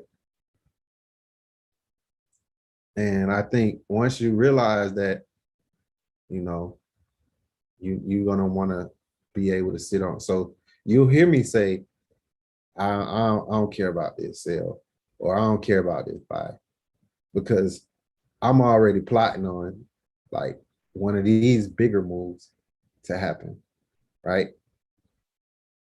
You know, like I think people were selling right here, right? And it did sell, right? But I'm waiting down here for 45.38. That was the trade I got in all the way up to here almost. Because I can get in this trade. This is on the 25th. I ain't got to get out of this until the end of the day on the 26th. And never had to worry about drawdown. I think I only wrote it up to here because I got in this trade on to finish up my FTMO challenge. So I didn't even need the whole move. But if I wanted it, I was in the move from 38. Literally, I was in at 38, 38 something. And so I only had like 4, 5 pips of drawdown for something, again, that went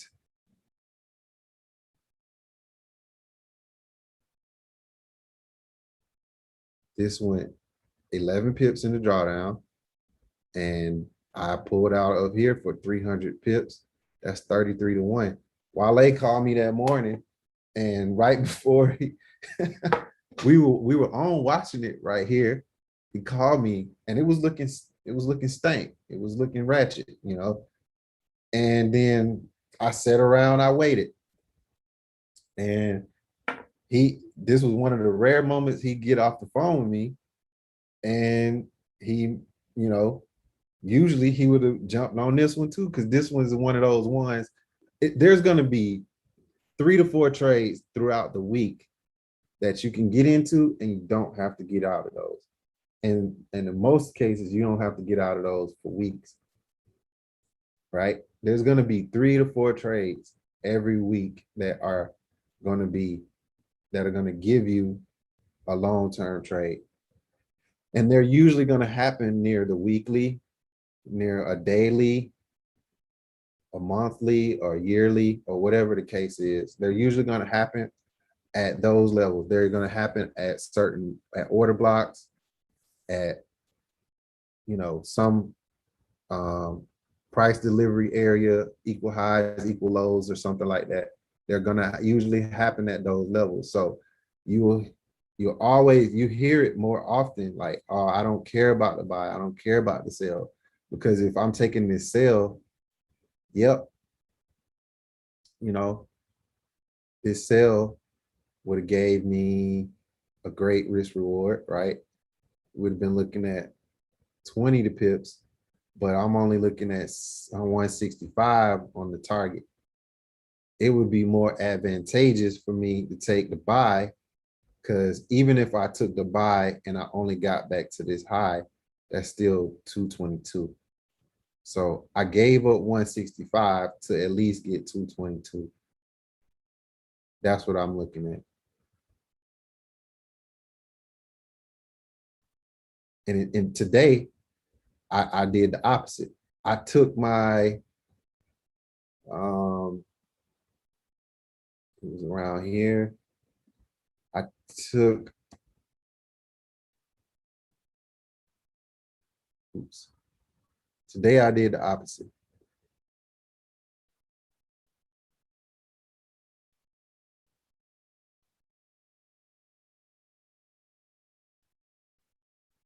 We took our 148 and we gave up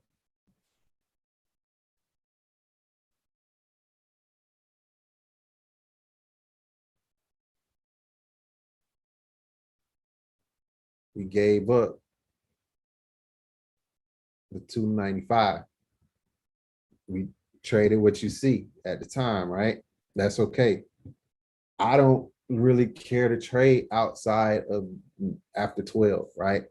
7 to 12. That's my hours. That's my work hours, 7 to 12. If it happened outside of that, I don't care about it. You can do whatever. You could go all the way from Atlanta to Africa. I don't care. I'll just let it go, So. Corey. Yep. Just for clarity for me, what the sister who pointed out or asked the question about the order blocks they created, and that what you just now showed, everything just jumped out at me. I just want to see if I'm seeing it right. It looks like every time there was an institutional candle, a move that either moved away from an order block or created an order block, it left that gap. Am I seeing that correctly? It, There, there's gonna be when you leave an order block, you're gonna have wick rejection and engulfing candles always. Now, there it's not always gonna be a gap though, because sometimes it could be a delay reaction. It could be a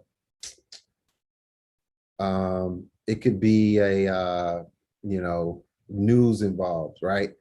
But any time you leave one of those areas, you should see price impulse in certain whatever direction is planning on going. It like won't right always now. be a gap, but you'll Okay. always see an impulse away from it. Okay. Because Like, I'm sorry, go ahead. I'm sorry. like this area right here, this is basically where the buy happened right here, right? And then everything after that are just follow-up buys. That's just buying it, right? This is the sale that happened right here, right? This case, we got imbalance, right? We have only selling happening right here. So we do have gaps in between here. We probably just can't see them from this time frame, but we do have them here on this move down. Yeah, we got plenty of gaps. We can't even consider it. Plenty of gap. So I would probably say from here to here is the gap over here. You can see it the best on the 15-minute.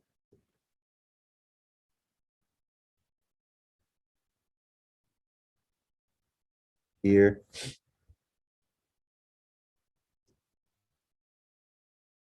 To here.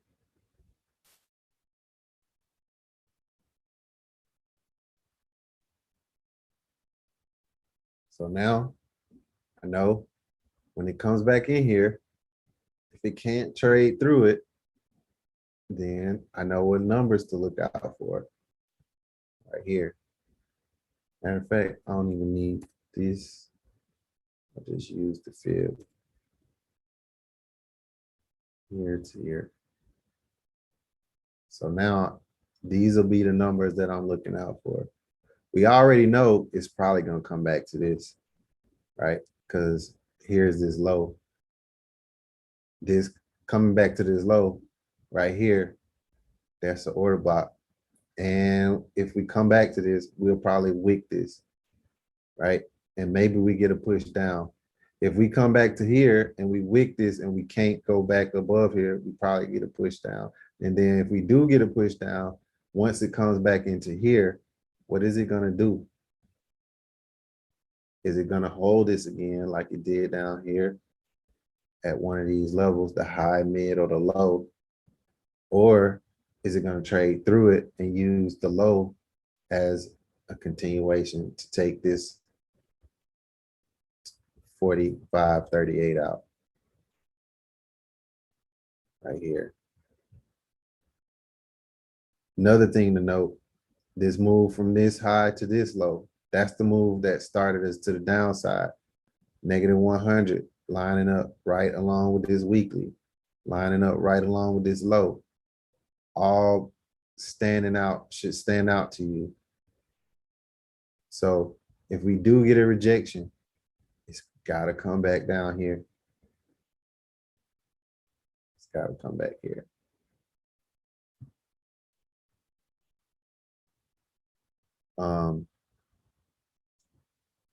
So yeah, and like I said, this all applies to any chart. This could be, I could be looking at wheat right now or corn. But I could be looking at the corn chart. I don't know what it is. Corn. Corn futures, right? You ain't never seen me look at this, right? You never seen me look at this. Here's a fair value gap right here. Stretch it out.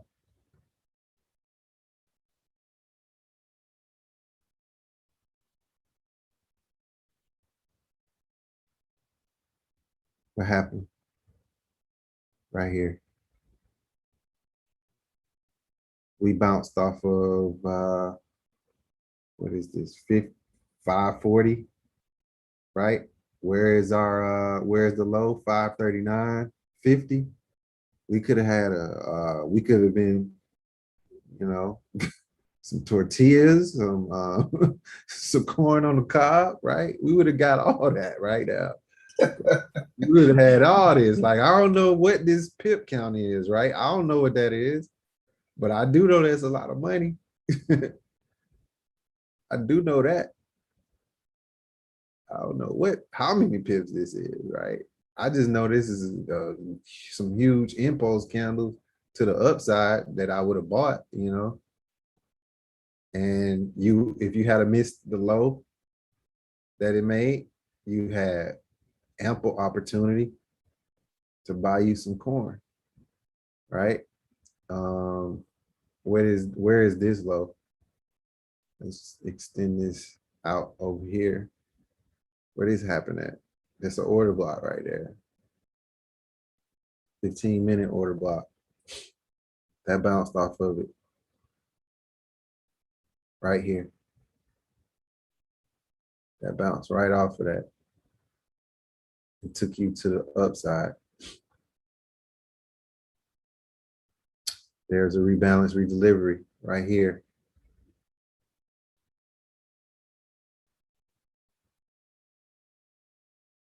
This area right here. Rejected off of that. Gave you a run up. Right?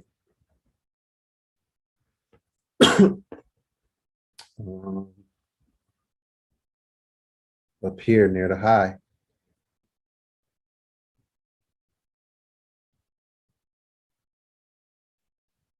You know why you can sell? You had price unable to trade through this, unable to rebalance and delivery right here.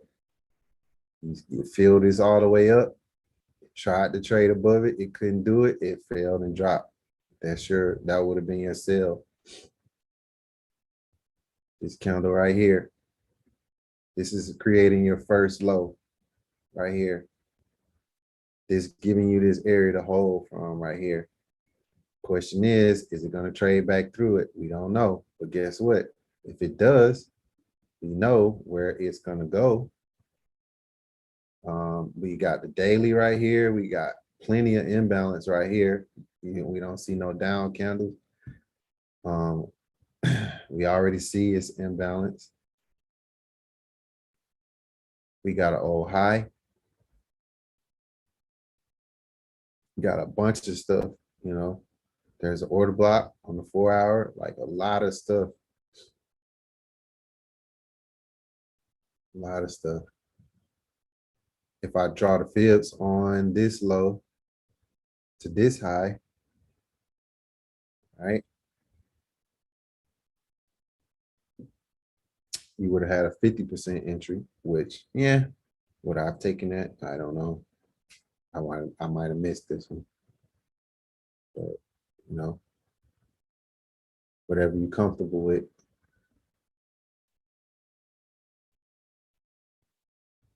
I could have been looking at wheat.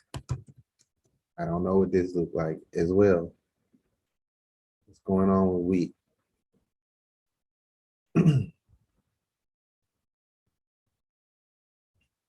Evenly distributed for the most part, up and down over here. So for me, I do see this stand out. That tried to make the low, traded through it, it held, right? There's an order block, larger time frame order block, 4 hour order block. That's a daily order block. It's a 4 hour order block. It held here. We got our wick telling us there's some buying going on right here. It's holding this area. Do I still want to buy this and continue it up? It's going to be determine whether or not this candle comes back and rebalance and hold here. If it does, I can buy. If not, guess what? This is going to tell me if I can't get through here, I need to be selling it once it comes in here. Same situation. Boom.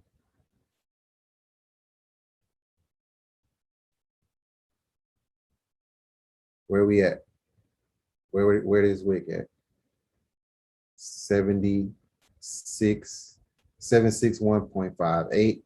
The high on this is 76237. I don't know what the pip count is, but I do know that if I sold here and this does drop,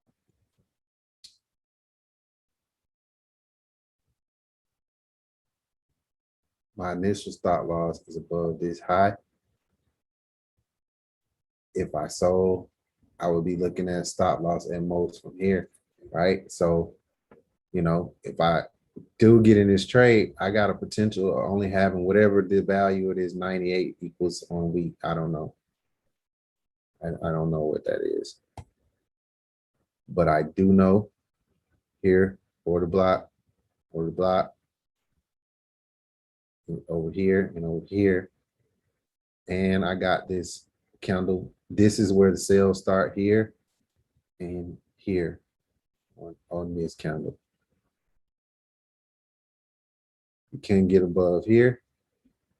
And this is the new sell candle that's causing us to fail to get above here.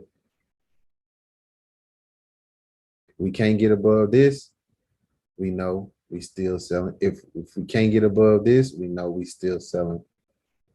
Just like we couldn't get below this, we know we starting to buy.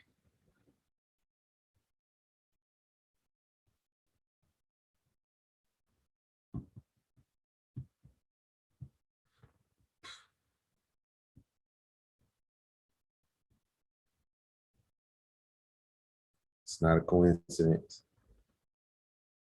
Look left, order block. It's not a coincidence. This order block and this order block.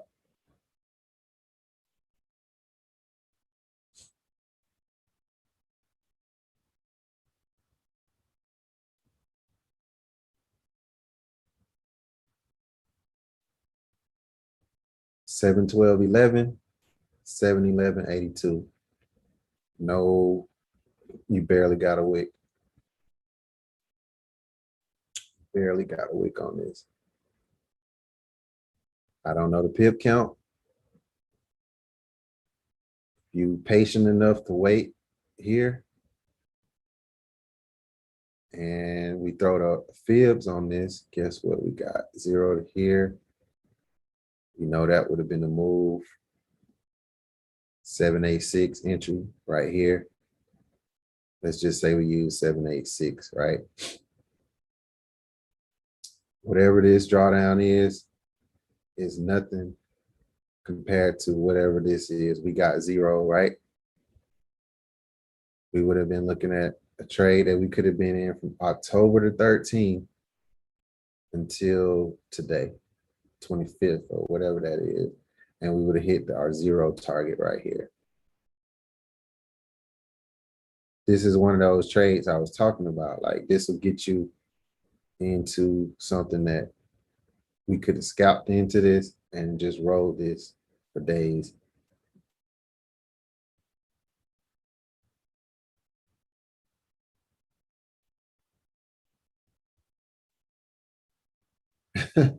I have to text this to you. I'm so excited. Trading again. All these years we not. Never in 10 years have I seen the market so clear. That's church, man. That is church.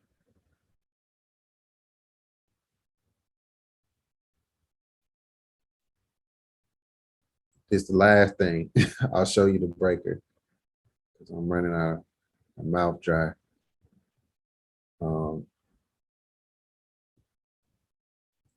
Mouth dry. Breaker to the breaker to the upside.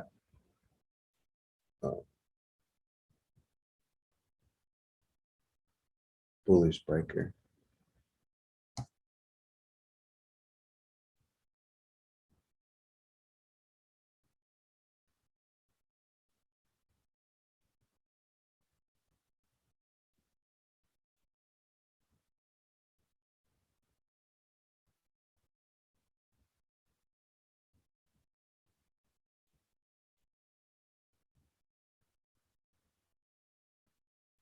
So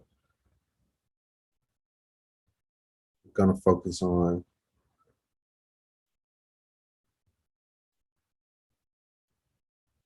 this right here.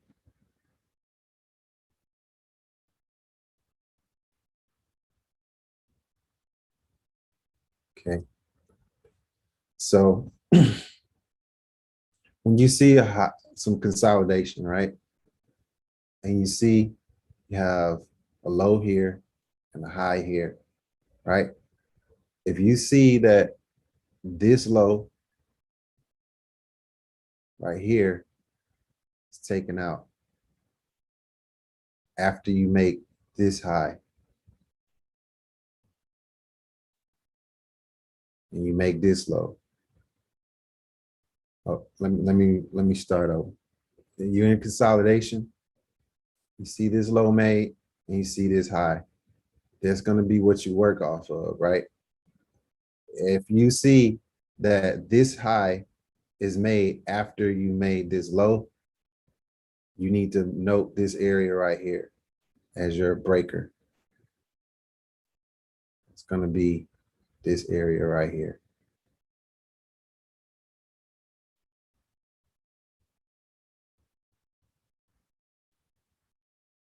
You're going to be waiting and looking for price to come back into that area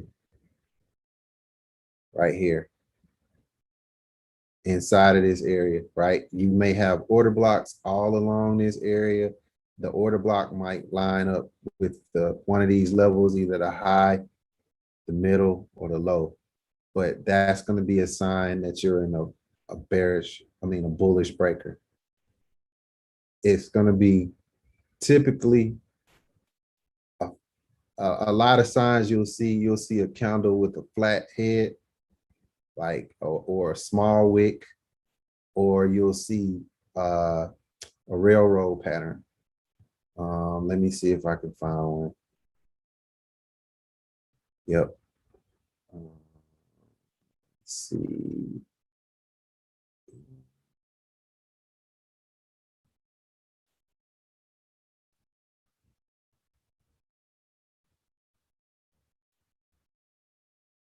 That's not clean. Let's see. I see some bearish ones, but don't see any bullish ones. Maybe let me check the lower time frame.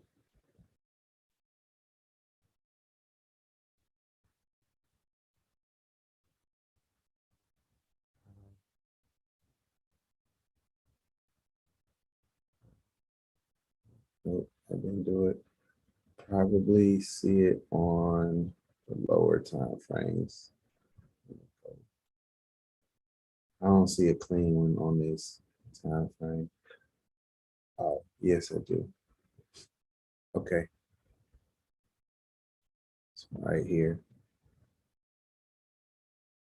Okay, so we had this low, had these lows made, had this high that took out these little high, the last high right here.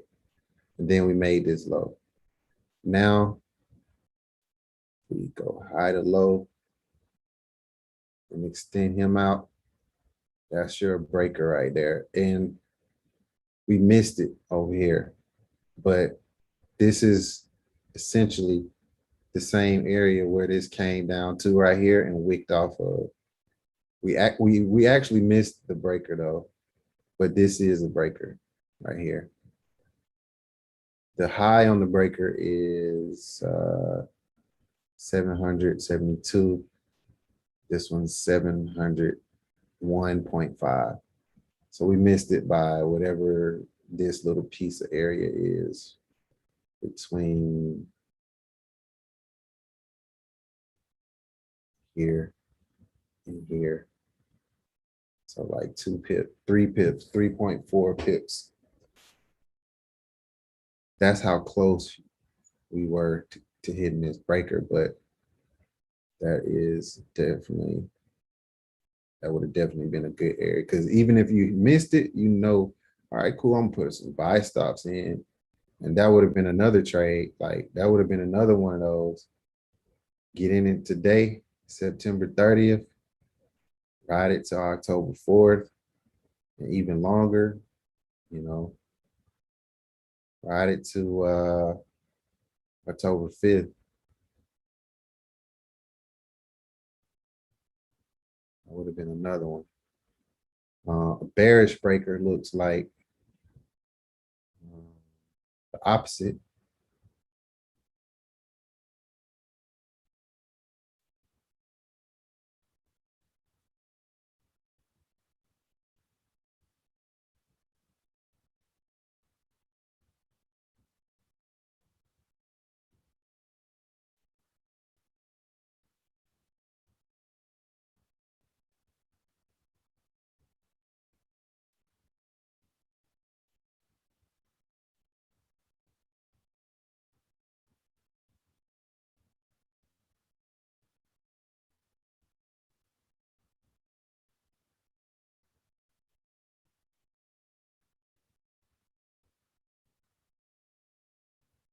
Can I do this wrong? So here's the high. Switch this.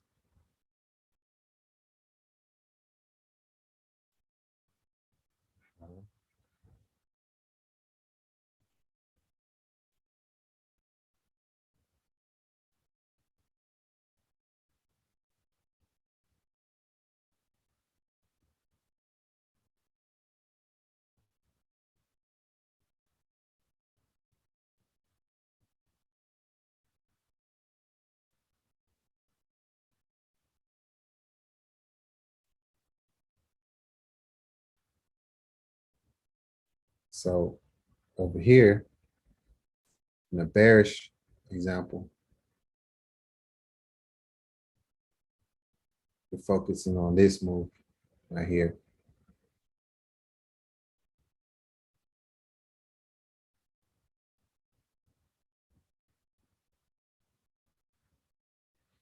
You want to see a low, a high, a new low, and if this low trades back above this high and makes a new high, this area is your bearish breaker right here. You can have order blocks, all that stuff in between. That's cool. That's great. That's just extra confirmation.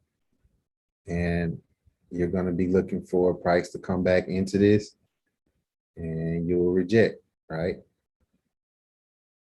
This is usually the low of an area of a structure too. So it might line up with the area of structure where you might get this move like this. Example over this, right? Let's see. Right here. You had this high, you had this low. So here was our highs over here. We took out most of this low right here, and then we made another high. Box him off, extend him out.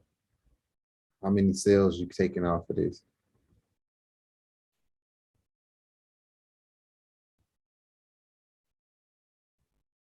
All throughout this area at pretty much 1, 2, 3. With this one being a sale that lasts from September 6th to September the 10th. And you don't have to close out probably until the 14th is when it start breaking above these lows. Over here, it missed the low, but if you know what you're looking at, you also see you got an order block right here. That could have got you into this trade, and you would have traded back down from September 16th until the 21st. So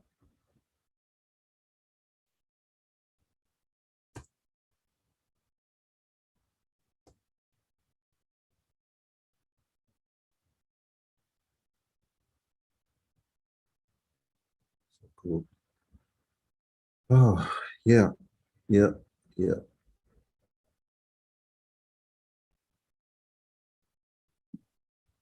Get off. I am, bro. I am. I ain't even trading no more this week. I'm chill the rest of the week. I'm going to the World Series, and I'm going to hang out this weekend.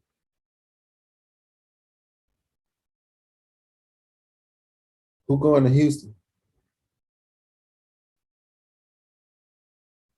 Anybody going to the conference in Houston? Nobody. Okay. Sorry, what you said? Y'all going? Anybody going to Houston? No. Nobody. Okay. Well, I'll be down there next week. Too far from me. What's happening in Houston other than the World Series? The conference. Oh, okay. I am Academy Conference. I'm gonna sneak up on Kim. You told her I'm coming. When is it? Next week? Yeah, it's next week. All right, y'all. I'll catch y'all on You already sent the link? oh, you don't be missing that, do you? No, I told you I rewatched them. Yeah, you don't be missing, bro. My sister. Good call.